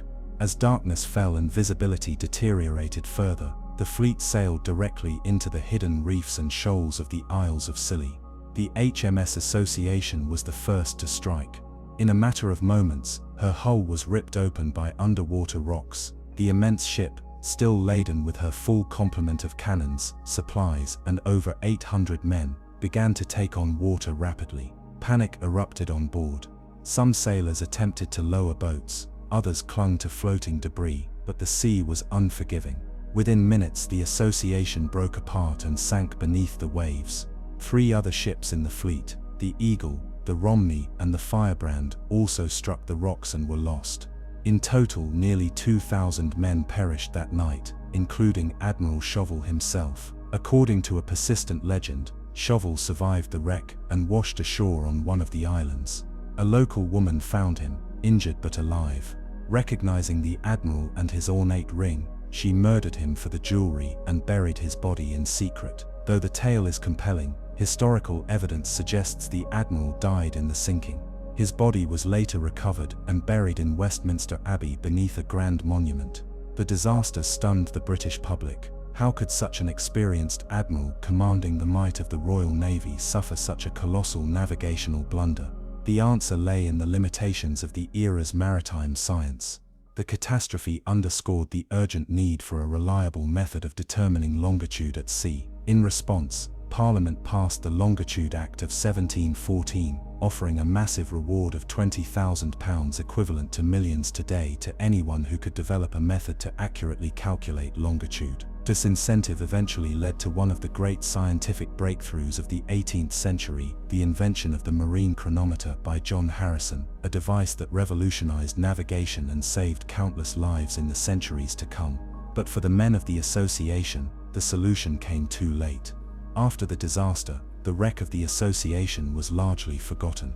The Scilly Isles remained sparsely populated, and no serious effort was made to locate the sunken flagship. The story survived in naval records and occasional retellings, but the ocean quietly swallowed the details. It wasn't until the 20th century, over 250 years later, that the wreck would resurface from its watery grave. In 1967, a team of divers led by Rex Cowan discovered the remains of the HMS Association off the coast of the Isles of Scilly. What they found was extraordinary. The seabed was littered with bronze cannons, iron shot, and the remnants of a once mighty warship. Even more astonishing was the cargo, thousands of gold and silver coins scattered among the wreckage. The treasure was not plunder or illicit wealth, it was the pay and currency carried by the fleet, lost along with the men it was meant to support. The discovery ignited a storm of interest among historians, treasure hunters, and the general public. It also raised ethical questions about salvage rights, historical preservation, and the dignity owed to what was in effect a mass grave. Though many of the coins were recovered and sold at auction, a significant portion of the wreck remains undisturbed, protected by law and respected by the diving community. Today, the wreck of the association is not just a site of historical curiosity, it is a sobering monument to human error, ambition, and the power of the sea. The disaster reshaped naval navigation and helped usher in an age of scientific advancement, but its cost was incalculable. The storm, the rocks, and the darkness came together in a perfect moment of misjudgment, taking with them hundreds of lives in one of the most chilling maritime tragedies ever recorded on British shores. For those who walk the windswept cliffs of the Isles of Scilly today, it's easy to imagine the ghostly silhouette of the association rising from the surf on some moonless night. The cannons still lie beneath the waves, their muzzles pointed skyward, as if demanding justice. And perhaps, just perhaps, the sea remembers the cries of the men lost to its cold embrace, echoes caught in the currents, drifting endlessly through the deep. Part 28. The Cursed Voyage of the SS Areng Medan, a shipwreck shrouded in death and darkness, in the long and haunted annals of maritime legend. Few stories have inspired as much speculation, fear, and intrigue as that of the SS Areng Medan. Unlike other shipwrecks, whose remains can be touched, measured, and catalogued, the Areng Medan exists in a shadowy realm of half-truths and unanswered questions. It is a mystery wrapped in smoke and silence, a ghost ship tale so strange and terrifying that some have questioned whether it ever truly happened at all. But somewhere between myth and reality, something did happen. Something left behind a trail of whispers, strange reports, and a chilling narrative that has refused to die. The Orang Medan may not have left behind a traceable wreck, but it left behind a legacy of fear and a warning about what happens when man ventures too far into the unknown seas. The earliest known reference to the Orang Medan comes from Dutch and Indonesian sources in the late 1940s. According to these reports, the ship was sailing through the Strait of Malacca, one of the world's busiest maritime corridors, between Sumatra and the Malay Peninsula. The Orang Medan, translated as Man from Medan, was purportedly a freighter of Dutch or possibly Panamanian registry, although its actual origin remains murky to this day. The story begins with a series of desperate distress calls picked up by multiple ships in the vicinity. The message, sent in Morse code, was cryptic and horrifying. All officers, including captain, are dead, lying in chart room and bridge, possibly whole crew dead. There was a pause, followed by one final transmission: "I die." After that, only silence. One of the ships that reportedly received the call was an American vessel, the Silver Star. Located relatively nearby, it changed course immediately to assist the stricken freighter. Hours later, the Silver Star came upon the Orang Medan, drifting without power in calm seas beneath a baking tropical sun. The freighter showed no signs of damage from the outside, no evidence of fire, collision, or grounding, but it was eerily still. No crew appeared on deck, no signals were sent, no movement came from within. A boarding party from the Silver Star climbed onto the Orang Medan. What they found was the stuff of nightmares. The entire crew was dead. Their bodies were scattered across the decks and passageways, each frozen in expressions of absolute terror. Some had their arms outstretched, as if fending off an unseen attacker. Others lay with gaping mouths and eyes wide open, locked in silent screams. The radio operator, the man who had sent the distress call, was found dead at his station, his fingers still resting on the Morse key. Even the ship's dog, usually a stalwart companion on long voyages, was found lifeless, its lips curled back in a snarl of final panic. But perhaps most unsettling of all, there were no wounds, no blood, no visible injuries, no signs of violence or struggle. Whatever had killed the crew had done so invisibly, and with chilling efficiency. Members of the boarding party reported feeling an oppressive sense of dread as they moved through the ship. The atmosphere was described as icy cold, despite the tropical heat outside. Some claimed to feel the weight of unseen eyes watching them, while others said they heard faint whispers or footsteps in parts of the ship they had not yet explored. Knowing they could not tow the Orang Medan without a living crew, the captain of the Silver Star decided to attach lines and tow the vessel to port for investigation. But before they could make much progress, smoke began to pour from the cargo hold of the Orang Medan. The boarding party scrambled back to their own ship.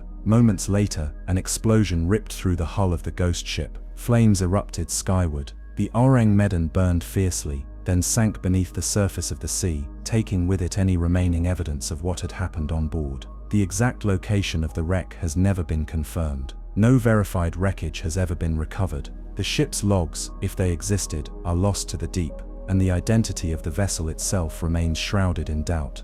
There is no official maritime record of a ship by that name, no flag registry, no crew manifests, no port of call records. Some believe the ship never existed at all. Others insist the lack of documentation is evidence of a cover-up. Over the years, various theories have been proposed to explain the fate of the Orang Medan and its unfortunate crew. Some are rooted in science, others in the fantastical. One theory suggests that the ship was carrying a highly dangerous chemical cargo, possibly a mix of potassium cyanide and nitroglycerin, or even a wartime stockpile of nerve agents. A leak or chemical reaction in the sealed cargo hold could have released toxic gases, killing the crew in minutes. The rising temperature in the hold may have then ignited the volatile chemicals, causing the explosion that sank the vessel. This theory accounts for the sudden bloodless deaths and the absence of external wounds, but it does not explain the extreme expressions of terror on the crew's faces or the icy cold reported aboard the ship. Another theory points to carbon monoxide poisoning. A malfunction in the ship's boiler system might have released lethal amounts of carbon monoxide, silently suffocating the crew before they could react. Again, this would explain the lack of trauma, but it leaves unanswered questions about the widespread panic and horror witnessed on board. Then there are the more speculative explanations. Some believe the ship encountered a supernatural force, perhaps a spirit or entity brought aboard by an unwitting crew member. Others claim the Orang Medan was involved in clandestine military experiments or smuggling radioactive materials. In this version, the crew were merely pawns in a larger game, and the ship's destruction was deliberate, an attempt to erase evidence before authorities or foreign governments could learn the truth. Perhaps the most outlandish theory is that the ship was attacked by something not of this world. Proponents of the extraterrestrial hypothesis point to the electromagnetic interference noted in some versions of the story, the odd behavior of the bodies, and the abrupt and violent end to the vessel.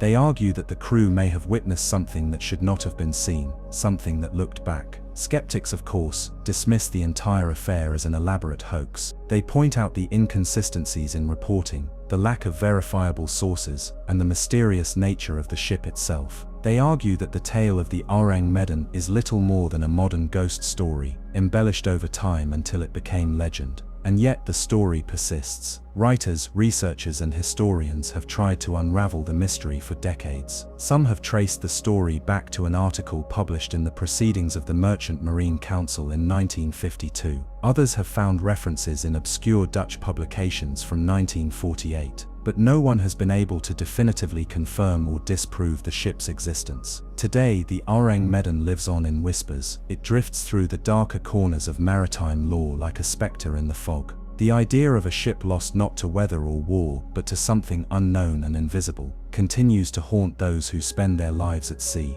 It is a tale without a grave, without a wreck, and without resolution. And perhaps that is why it endures. Because the Orang Medan reminds us that there are still places on this earth, and in the oceans that surround it, where the rules we trust may not apply, and where even the most seasoned sailors can vanish into silence. Somewhere beneath the waves, if the ship ever truly existed, her rusted bones lie scattered on the seabed. But her story continues to float just above the surface, carried on the tide like a warning in the vast dark heart of the ocean. There are still things we do not understand. Part 29. The Mystery of the Coge Bay Ghost Ship, a modern shipwreck without a past. In the early morning hours of October 16, 1990, a patrol boat operated by the Danish Navy was conducting a routine sweep across the calm waters of Coge Bay, just south of Copenhagen. The weather was clear, the sea relatively flat, and there was no indication that the day would be anything out of the ordinary. That would soon change. Just past 6 a.m., radar picked up an unexpected blip, a small vessel adrift, showing no signs of movement or communication. The patrol boat approached cautiously, expecting to encounter a fishing trawler or a wayward pleasure craft. What they found instead would defy logic, spark international headlines, and leave investigators and conspiracy theorists scrambling for answers. The vessel, a small steel-hulled motorboat roughly 40 feet in length, was listing slightly to starboard but otherwise appeared intact. Its paintwork was weathered, and there were no visible markings or identification on the hull.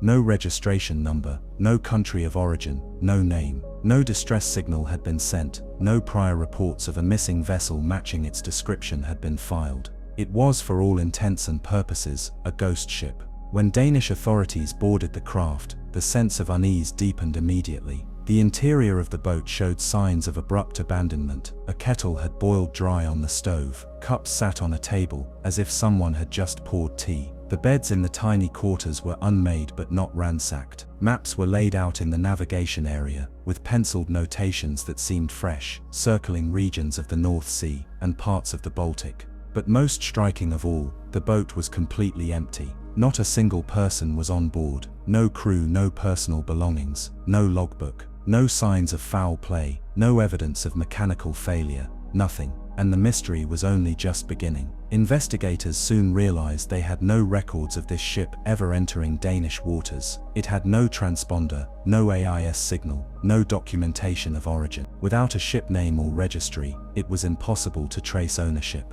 The engines were in working order, the fuel tanks were half full, the food on board was fresh. Based on forensics, the Danish authorities estimated the crew had abandoned ship no more than 24 to 48 hours before it was found. Yet weather reports from surrounding days showed no storms or incidents in the area that might have caused panic. A deeper inspection raised more questions than it answered. The wiring inside the vessel's control panel was oddly modified, amateurish, yet purposeful. It appeared someone had rerouted electrical systems, including the ship's internal communications and possibly even the navigation computer. But to what end? Investigators also discovered a small sealed compartment hidden beneath a floor panel in the galley. Inside, they found what appeared to be scientific equipment, glass vials, sample containers, a portable microscope, and a logbook containing notations in Russian. The entries were partially illegible due to water damage, but a few legible phrases stood out. Bioluminescence density, subsurface layers, and thermal fluctuation inconsistent with ambient environment. This discovery shifted the case from mystery to potential international incident. Was the boat a clandestine research vessel? A spycraft? Was it conducting illegal research or surveillance under the guise of a fishing trawler? The Danish government, after reviewing the materials, made the unusual move of issuing a statement declaring the ship of unknown origin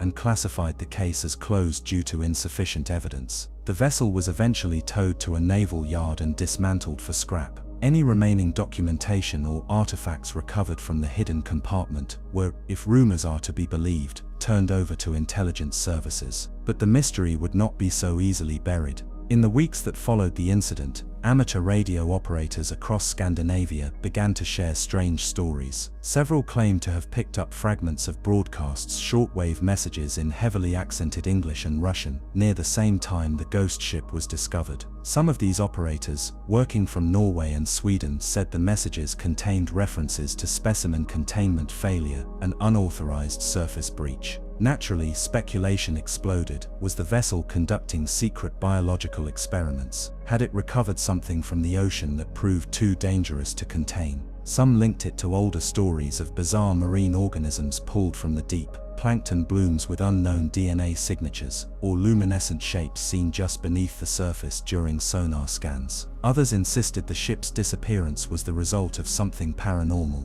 Perhaps a shared hallucination triggered by exposure to deep-sea gases, or even an encounter with an unidentified submerged object. More grounded theories suggested the crew might have abandoned ship due to fear or illness, but again no trace of them was ever found. No bodies washed ashore, no lifeboats were reported adrift. It was as if they had vanished into thin air. The crew's fate remains one of the greatest unknowns in modern European maritime history. Curiously, an article surfaced years later in a scientific journal out of St. Petersburg that described an unregistered marine expedition off the Norwegian continental shelf in the late 1980s. The article, written in vague terms and filled with redacted segments, referred to data lost due to unrecoverable field mishap and temporary environmental aberrations. Though it never mentioned the Aurang Medan or any other vessel by name, some researchers have drawn connections between this obscure article and the ghost ship in Kubgay. As for the ship itself, its exact design has been heavily debated. Photographs taken by local newspapers show a utilitarian hull, minimalistic construction, and what appears to be reinforced plating around the bow.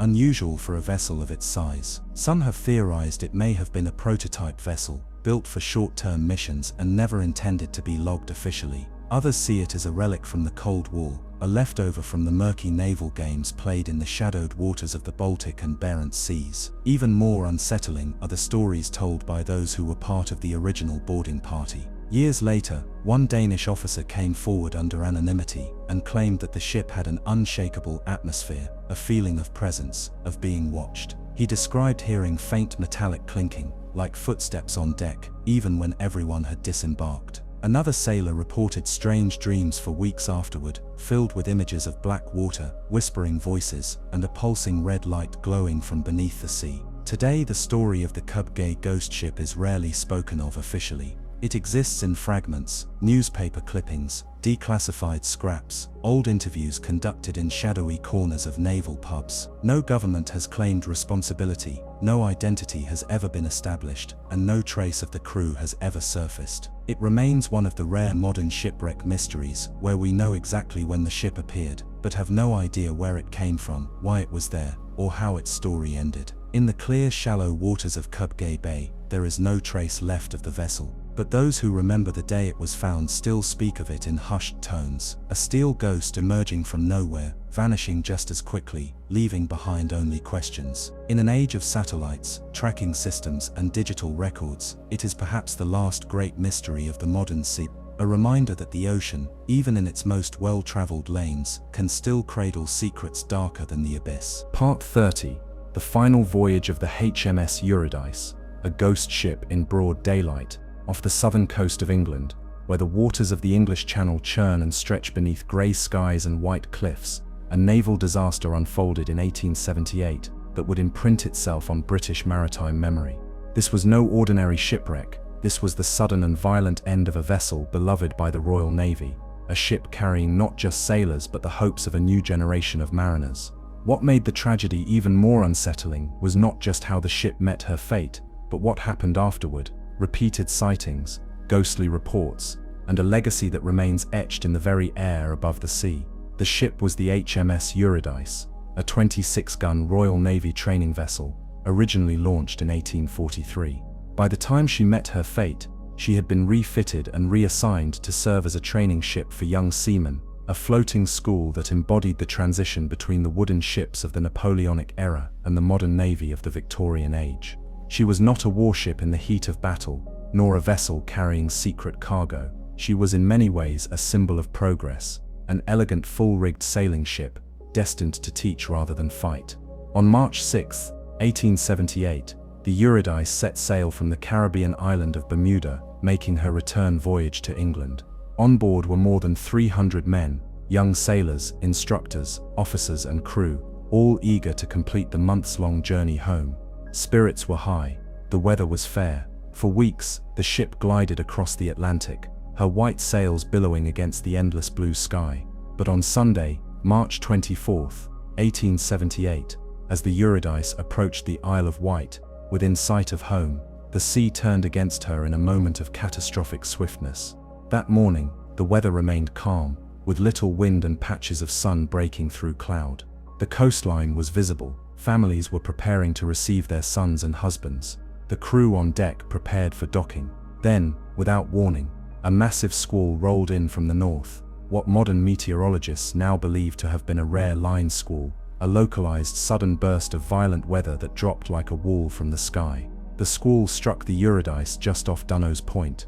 The calm was shattered in an instant. Fierce winds tore through the rigging. Torrential rain lashed the decks. Before the crew could furl the sails, the wind caught them with full force, driving the ship sideways and overwhelming its balance. The ship heeled over sharply, water poured into the gun ports and over the sides. Within minutes, the Eurydice capsized and sank. Out of over 300 souls aboard, only 2 men survived. Eyewitnesses on shore watched helplessly as the tragedy unfolded. The ship's descent was so fast, so brutal, that there was no time for lifeboats or mayday signals. One moment, she was sailing towards safety. The next, she was gone, swallowed by the sea in broad daylight.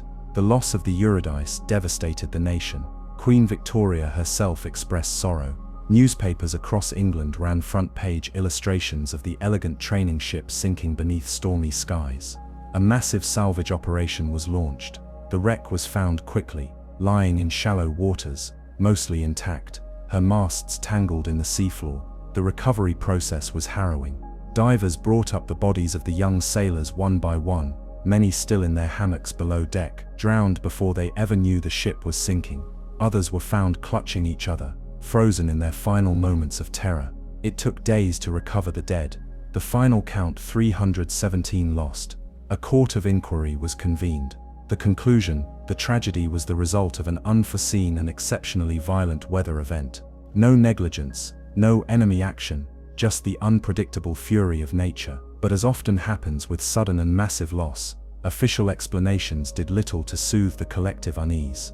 And in the weeks and months following the disaster, reports began to surface, reports that turned the Eurydice from a maritime tragedy into a ghost story. It began with the fishermen. Off the coast near the Isle of Wight, sailors began to whisper of a full-rigged ship seen in the fog, always appearing in the same place, near Dunno's Head, and always vanishing without warning. Some claimed to have seen the ship just after sunset, its sails full and shining in the fading light, moving swiftly through calm seas. But when they looked again, it was gone.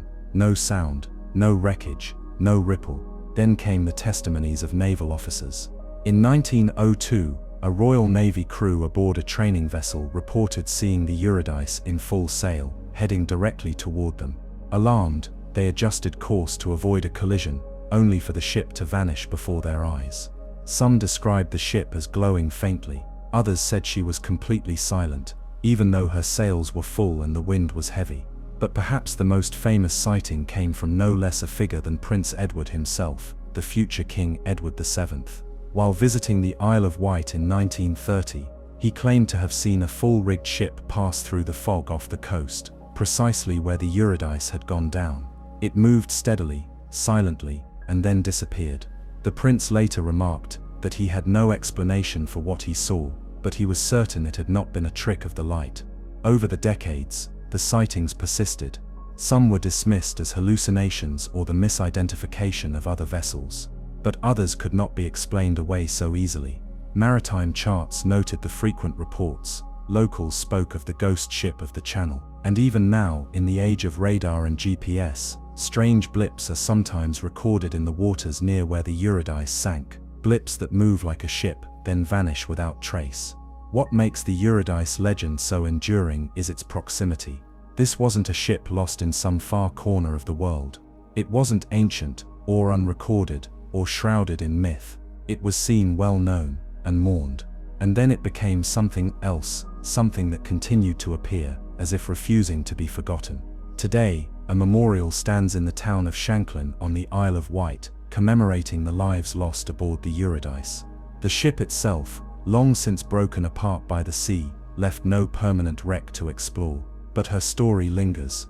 Local lore still speaks of the ghostly vessel. Some say she appears to those lost at sea, a spectral guide back to the safety of land. Others believe she's a warning, a reminder that no ship, no matter how close to home, is beyond the reach of fate. In the vast ledger of maritime history, there are tales of vanished ships, ghost crews, phantom lights, and inexplicable wrecks. But the Eurydice stands apart, because she did not vanish in the night, or disappear into rumor. She died in the light of day, in full view of witnesses. And still she sails. A ghost ship seen by princes and fishermen alike. A vessel sunk by weather but preserved in story. The Eurydice remains one of the sea's most compelling mysteries, not because of how she sank, but because of what she became. A memory in motion. A ship that even in death refused to stop sailing. Part 31. The vanishing of the SV Cottage City. A ship lost twice. SV Cottage City seems like a straightforward tale of maritime tragedy. A 19th century steamship that vanished during a treacherous voyage along the icy waters of the Alaskan coast. But the deeper one digs into her story, the more complicated and uncanny the narrative becomes. Unlike most shipwrecks whose final moments are frozen in time, the Cottage City carries the eerie distinction of being a vessel that seemingly disappeared not once, but twice, each time under circumstances that would defy conventional understanding. The Cottage City was built in 1890, a sturdy wooden steamship intended to serve as a passenger and cargo liner during the height of the Klondike Gold Rush. She was designed for the punishing northern routes between Seattle and Skagway, Alaska, a lifeline of sorts between civilization and the isolated gold fields of the Yukon. At 216 feet in length, she was not the largest ship in the fleet, but she was regarded as reliable and fast. Her crew, mostly veterans of the Pacific trade routes, had confidence in her hull and her engines. And for years she performed admirably, carrying everything from prospectors and mining equipment to sacks of mail and government personnel, through some of the most unpredictable maritime terrain on Earth. The sea lanes she traveled were far from easy. The Inside Passage, a winding network of fjords, islands and narrow straits, could turn deadly in minutes. Icebergs drifted silently through the night. Storms barreled in from the Gulf of Alaska with little warning. Visibility was often poor. The Cottage City had already endured a few harrowing scrapes before the voyage that would seal her fate. On November 6, 1908, the Cottage City left Skagway under a low sky, headed south for Seattle with a full complement of passengers and a crew of over 40. On board were prospectors returning home for the winter, clerks and officials from various mining outposts, and a large cargo of gold ore reportedly worth over $250,000 at the time, a staggering sum. Despite the late-season timing and forecasts of incoming storms, Captain W.H. Johnson was confident in their ability to reach port within 3 days. The ship was last seen off the coast of Baranof Island, moving steadily through increasingly rough seas. And then nothing. No distress signal, no sightings, no debris, no survivors. A massive search effort was launched within 48 hours. The U.S. Revenue Cutter Service, local fishing vessels, and even private steamers scoured the area. Not a trace of the cottage city was found, no lifeboats, no wreckage, nothing. The sea, it seemed, had swallowed her whole. Months passed. The story made headlines along the Pacific coast. Grieving families pleaded for answers. Theories ranged from a sudden iceberg strike to a catastrophic boiler explosion. Some speculated the ship may have hit a submerged rock formation and sunk so rapidly that no one had time to escape. Others suspected foul play, a heist engineered to disappear the valuable cargo. But with no evidence, the tragedy faded into the realm of maritime mystery. Then something impossible happened. 6 years later, in June 1914, a vessel bearing the name Cottage City was spotted off the coast of British Columbia, drifting silently, unmanned and showing signs of prolonged exposure to the elements. A fishing crew out of Prince Rupert claimed they saw it through the early morning fog, its smokestacks blackened and cold, sails hanging in tatters. The hull was heavily barnacled, and its windows were shattered or missing. The men approached cautiously, thinking they had found a derelict worth salvaging. But as they drew near, a strange sensation washed over them. The air around the vessel was unnaturally still, the temperature noticeably colder than the surrounding sea. One of the crew, a hardened sailor with decades at sea, later said it felt as if the boat didn't belong to this world anymore. The men climbed aboard. The decks were rotting, the ship's interior waterlogged and mold-ridden, as if it had been drifting for years. But most chilling of all, the nameplate on the bow, Cottage City. The authorities were alerted. When maritime officials arrived 2 days later, the ship was gone. No sign remained. The fishing crew's account was dismissed as mistaken identity or exaggeration, and the case was quietly filed away. But over the next 2 decades, at least 4 other similar sightings would be recorded, always in the same coastal region, always in fog or at night, and always describing the same ghostly vessel, a decaying steamship, drifting with no lights, no sound and no crew. Some of these reports came from seasoned captains, others from coastal lighthouse keepers. One 1927 account from a Canadian Navy ship described encountering a phantom steamer that mirrored the specifications of the Cottage City almost exactly, vanishing into the fog as suddenly as it had appeared. The question no one could answer was if the Cottage City had sunk in 1908, how could it still be drifting years later? One theory is that a ship resembling the Cottage City had been renamed, lost, and then confused in the fog of legend. Maritime history is filled with recycled hulls and rebranded vessels, but ship registries from the time show no such duplicate under that name. And the original Cottage City, with its distinct design, fittings and steel-ribbed frame, was unmistakable to those who had served aboard her. Another more unsettling theory is that the Cottage City did not sink in the conventional sense, but slipped into some strange pocket of reality, only to re-emerge intermittently, caught between the present and some other state of being. Stories from local Tillingit fishermen speak of sea ghosts, vessels that cross into another world beneath the waves and return at random, carrying echoes of the lost and the drowned. And then there are the rumors of the gold. It is said that divers who later explored the seafloor near the last known location of the Cottage City discovered a metal crate wedged deep within a trench, half buried by shifting sands.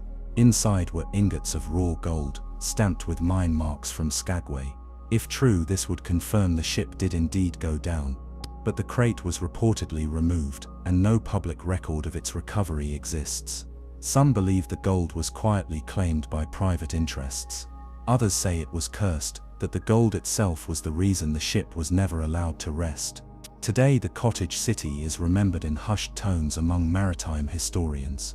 A ship that vanished without a trace, only to reappear in ghostly glimpses, as if reluctant to be forgotten. Unlike the grand tragedies of the sea that come with wreckage, survivors and graves, the Cottage City lingers in ambiguity. There was no final moment, no last radio transmission, no answer to the most basic of questions: where did she go? In a museum in Seattle, one of the original engine telegraphs from the cottage city is preserved under glass. It was recovered years before the ship disappeared, when she underwent a routine refit. The dial is permanently frozen at full ahead, as though the ship is still trying to reach her destination. And perhaps she is. Out there in the northern fog, drifting along forgotten currents, a phantom silhouette in the distance. Sails torn, hull aged beyond recognition, but still pressing onward, toward a home it will never reach.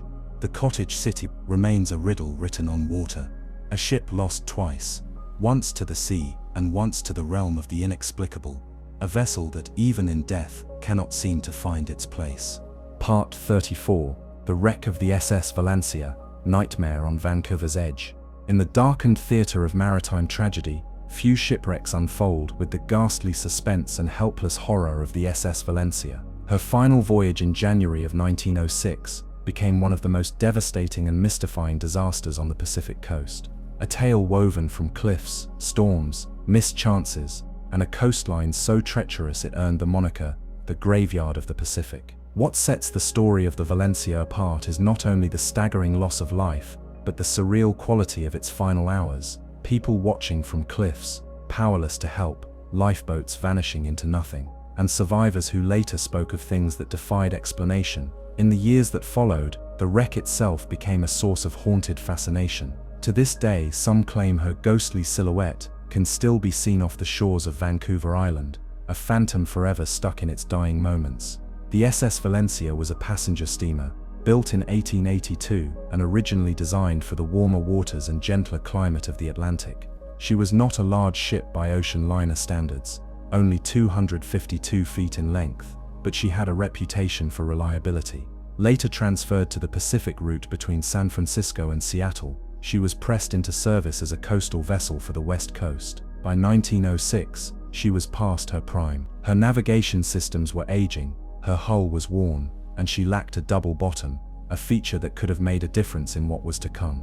On January 20, 1906, the Valencia departed San Francisco with 173 souls aboard, men, women, children, and crew. Her destination was Seattle, and though the Pacific Northwest was known for winter storms, the voyage was expected to be routine. However, as the ship moved northward, a thick fog descended, the sky turned iron gray, and rough seas began to pound the hull. Strong headwinds slowed the Valencia's progress, forcing her to hug the coastline more closely than usual. Night fell, and visibility worsened. In an age before GPS or radar, captains navigated by chart, compass, and dead reckoning tools easily misled in such foul weather. By the time the crew realized they were off course, it was too late. At roughly midnight on January 22nd, the Valencia struck a reef near Pachena Point, just south of Cape Beale on Vancouver Island. The collision ripped open the forward hull, and the ship began to flood rapidly. Engines died, lights flickered and went out. Panic spread through the corridors. Outside, massive waves slammed into the sides of the ship, while jagged rocks tore at her bottom. The Valencia was trapped. Worse yet, she had run aground in one of the most unforgiving stretches of coastline in the world. Known as the Graveyard of the Pacific, the west coast of Vancouver Island is riddled with submerged reefs, narrow inlets, and towering cliffs. It is a place where storms gather without warning, where the shoreline offers no safe harbor, and where rescue can be delayed for days. As dawn broke, the full horror of the situation became clear. The Valencia lay within sight of land, but land that offered no help. She was pinned between the sea and the cliffs, too far from shore to swim, and too close to survive the pounding surf. Lifeboats were lowered, but the chaos of the storm, inexperience among the passengers, and poor handling by the crew led to disaster. Some boats were swamped immediately, others capsized, throwing passengers into the icy sea. One lifeboat carrying 11 people was never seen again. On board, passengers clung to the upper decks and masts. Cold rain fell. Huge waves broke across the ship, tearing away lifeboats, rigging, and people. Women and children huddled beneath tarpaulins, praying, weeping, singing hymns. Eyewitnesses from the cliffs above, who had gathered helplessly to watch, later described a scene that was more nightmare than reality. There were people waving frantically from the deck, calling out to the distant shore, their voices barely audible above the crashing surf. Some leapt into the sea in desperation, vanishing in seconds. Others stood stock still, resigned to their fate. Messages were sent out for help, but geography and weather made rescue painfully slow. Tugboats and steamers dispatched from nearby ports struggled to reach the site. A few tried to approach the wreck, but were beaten back by the seas. Hours passed, then a day, then two. The Valencia began to break apart. Her stern was ripped away, entire cabins collapsed into the water. Survivors clung to debris or the bare skeleton of the forward deck. Of the 173 people aboard the Valencia, only 37 survived, all of them men. Every woman and child perished. Some drowned in the wreck, others were washed away from lifelines they had tied to their waists. The bodies of the dead were later found along the beaches, tangled in kelp or lying face down in the surf, their hands still gripping bits of wood. The aftermath brought outrage. An investigation revealed that the Valencia had lacked proper lifeboat drills, that the crew had panicked under pressure, and that the ship was poorly equipped for winter travel in such waters. Criticism fell hardest on the government and shipping companies, who had long ignored warnings about the dangers of that stretch of coastline. As a result of the disaster, the Canadian government began constructing a series of lighthouses along the western shore of Vancouver Island, including the one at Pachena Point. Trails were cleared, telegraph lines extended, and patrol cabins built to assist future victims. The Valencia's sacrifice would not be in vain, but it came far too late for those lost. Yet as the wreck faded from headlines, it did not disappear from the public imagination. In the years following the sinking, strange reports began to surface. Fishermen claimed to see a ghostly ship drifting through the fog, charred, broken and silent, its mast still upright, its bow pointing toward the rocks. Others told of hearing voices at sea, especially on stormy nights, the cries of women and children, faint hymns carried on the wind. Some said they saw faces in the waves, white, wide-eyed, open-mouthed in eternal shock. In 1910, 4 years after the disaster, the lifeboat that had vanished without a trace was found. It was discovered adrift in Barkley Sound, covered in barnacles but upright and intact. Inside were human bones. The boat had floated silently for years, carrying its grim cargo through the endless grey waters of the Pacific. Divers who visited the Valencia wreck, what little remained of it, described an overwhelming sense of dread. Currents were unusually strong. Visibility dropped without warning. One diver claimed to see a child's doll lying intact in the mud, its porcelain face still visible through the silt. Another reported hearing knocking sounds from within the collapsed hull, though no one else was nearby. To this day, the story of the Valencia endures on Vancouver Island. Locals still speak of the phantom ship that appears offshore during storms. Hikers on the coastal trail sometimes report hearing splashing in the dark, only to find nothing there. Others have spotted ghostly figures on the rocks, waving slowly, endlessly toward the sea.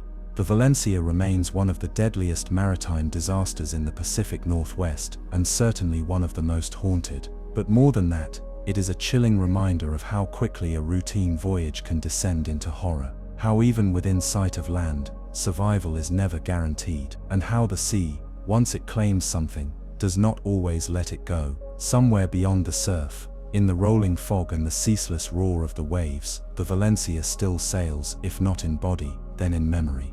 A shipwreck carved into the cliffs, etched into the shoreline, and whispered on the wind. A ghost of fire and water, trapped forever in her final voyage. Part 35. The mystery of the MV Derbyshire, lost in the typhoon's eye. When it comes to the haunting world of shipwrecks, there are stories that vanish quickly from the headlines, and then there are those that linger, unfinished, unresolved, and steeped in silence. One such story is that of the MV Derbyshire, a British bulk carrier that disappeared in 1980 during Typhoon Orchid, taking all 44 souls aboard with it. It was not a vessel filled with passengers or splendor. It was not a ship whose decks bustled with families or whose voyage made for grand fanfare. But the story of the Derbyshire is one of profound loss, unanswered questions, and an agonizing search for truth that would last for 2 decades. The MV Derbyshire was the last of a line of sister ships known as the Bridge class, some of the largest and most modern bulk carriers of their time. Measuring 294 meters long and capable of carrying over 157,000 tons of cargo, the Derbyshire was built for the long haul, intended to transport vast loads of iron ore across the most demanding seas on Earth. Her hull was strong, her design streamlined, her engineering trusted, but beneath the surface of that confidence, there were overlooked flaws and conditions that no blueprint could fully prepare for.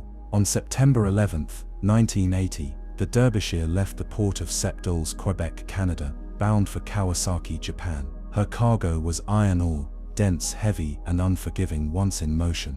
A crew of 42 was aboard, along with 2 wives of officers accompanying their husbands on the long voyage. For the next several weeks, she sailed smoothly through the Atlantic, rounded the Cape of Good Hope, and entered the Pacific. The waters were calm, the crew sent routine messages, everything was, outwardly, unremarkable. But in early September, Typhoon Orchid had begun to form. Typhoons in the Pacific are born out of heat and motion. What begins as a small disturbance can become a monstrous swirling vortex in days. By the time the Derbyshire neared the South China Sea, Orchid had become a super typhoon, its winds exceeding 150 miles per hour, its waves cresting at 50 feet or more. It was one of the strongest storms of the season. The Derbyshire was caught near its center. On September 9, 1980, the vessel made her final radio contact, reporting nothing unusual. Then came silence. No distress call, no lifeboat signal,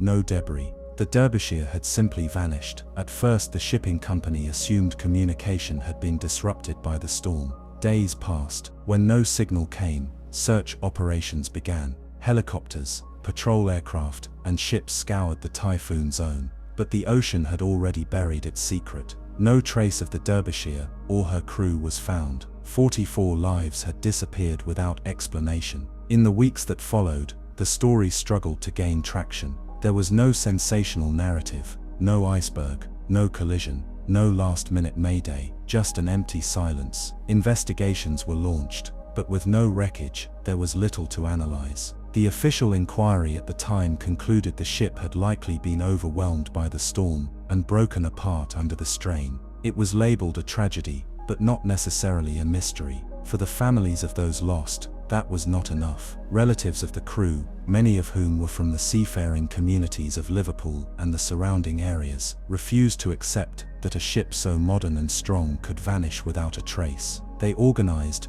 pressed for further investigation, and demanded answers. For them, it wasn't only about closure, it was about preventing another tragedy. They believed there was something more, something structural or systematic, that had gone terribly wrong. Years passed. Other ships were lost under mysterious conditions. Safety regulations for bulk carriers remained largely unchanged, but the name Derbyshire remained a rallying cry among those demanding reform. Then in 1994, 14 years after her disappearance, an expedition was launched to find the wreck. Using deep-sea submersibles and sonar mapping, the team located the remains of the Derbyshire nearly 4,000 meters below the surface, south of Okinawa. She had broken into several large pieces, scattered across the seabed, but there was no explosion, no obvious collision, and no evidence of fire. Instead, what investigators found shocked them. The forward hatches had failed catastrophically. Bulk carriers like the Derbyshire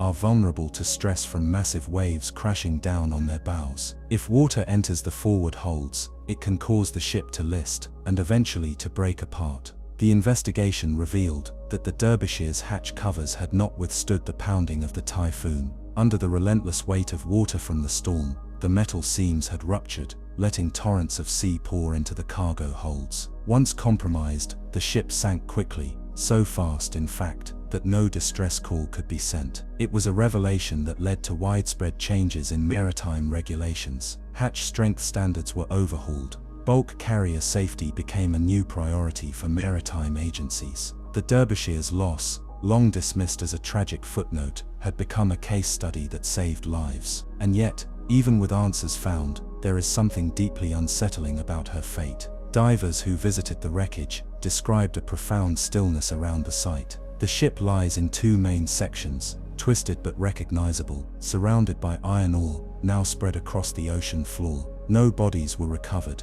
no personal effects could be linked with certainty to any individual. And in that depth, where no light penetrates and pressure is crushing, the final moments of the Derbyshire remain forever sealed. Stories circulated among the search crews, strange readings on sonar, electrical interference with submersibles. A few divers claimed to feel a kind of pressure, not physical, but emotional, when near the remains, as if the weight of 44 vanished souls still lingered in the currents. Back in Liverpool, where memorials now bear the names of the lost, families continue to visit. For them, the ship is not just a wreck, it is a tomb, a sacred place hidden in the folds of the ocean, a reminder that the sea, no matter how modern our ships, remains a realm of immense power and mystery. To this day, the Derbyshire holds a special place in maritime history, not because she was the largest ship ever lost under a British flag, but because her silence spoke louder than any distress signal, because her loss sparked a battle for truth that reshaped an industry, and because, in the end, even the deepest oceans gave up their secrets, not in the form of wreckage alone, but in the lessons carved into twisted metal and whispered through the wreckage. She went down without a cry, but her legacy roared back to the surface.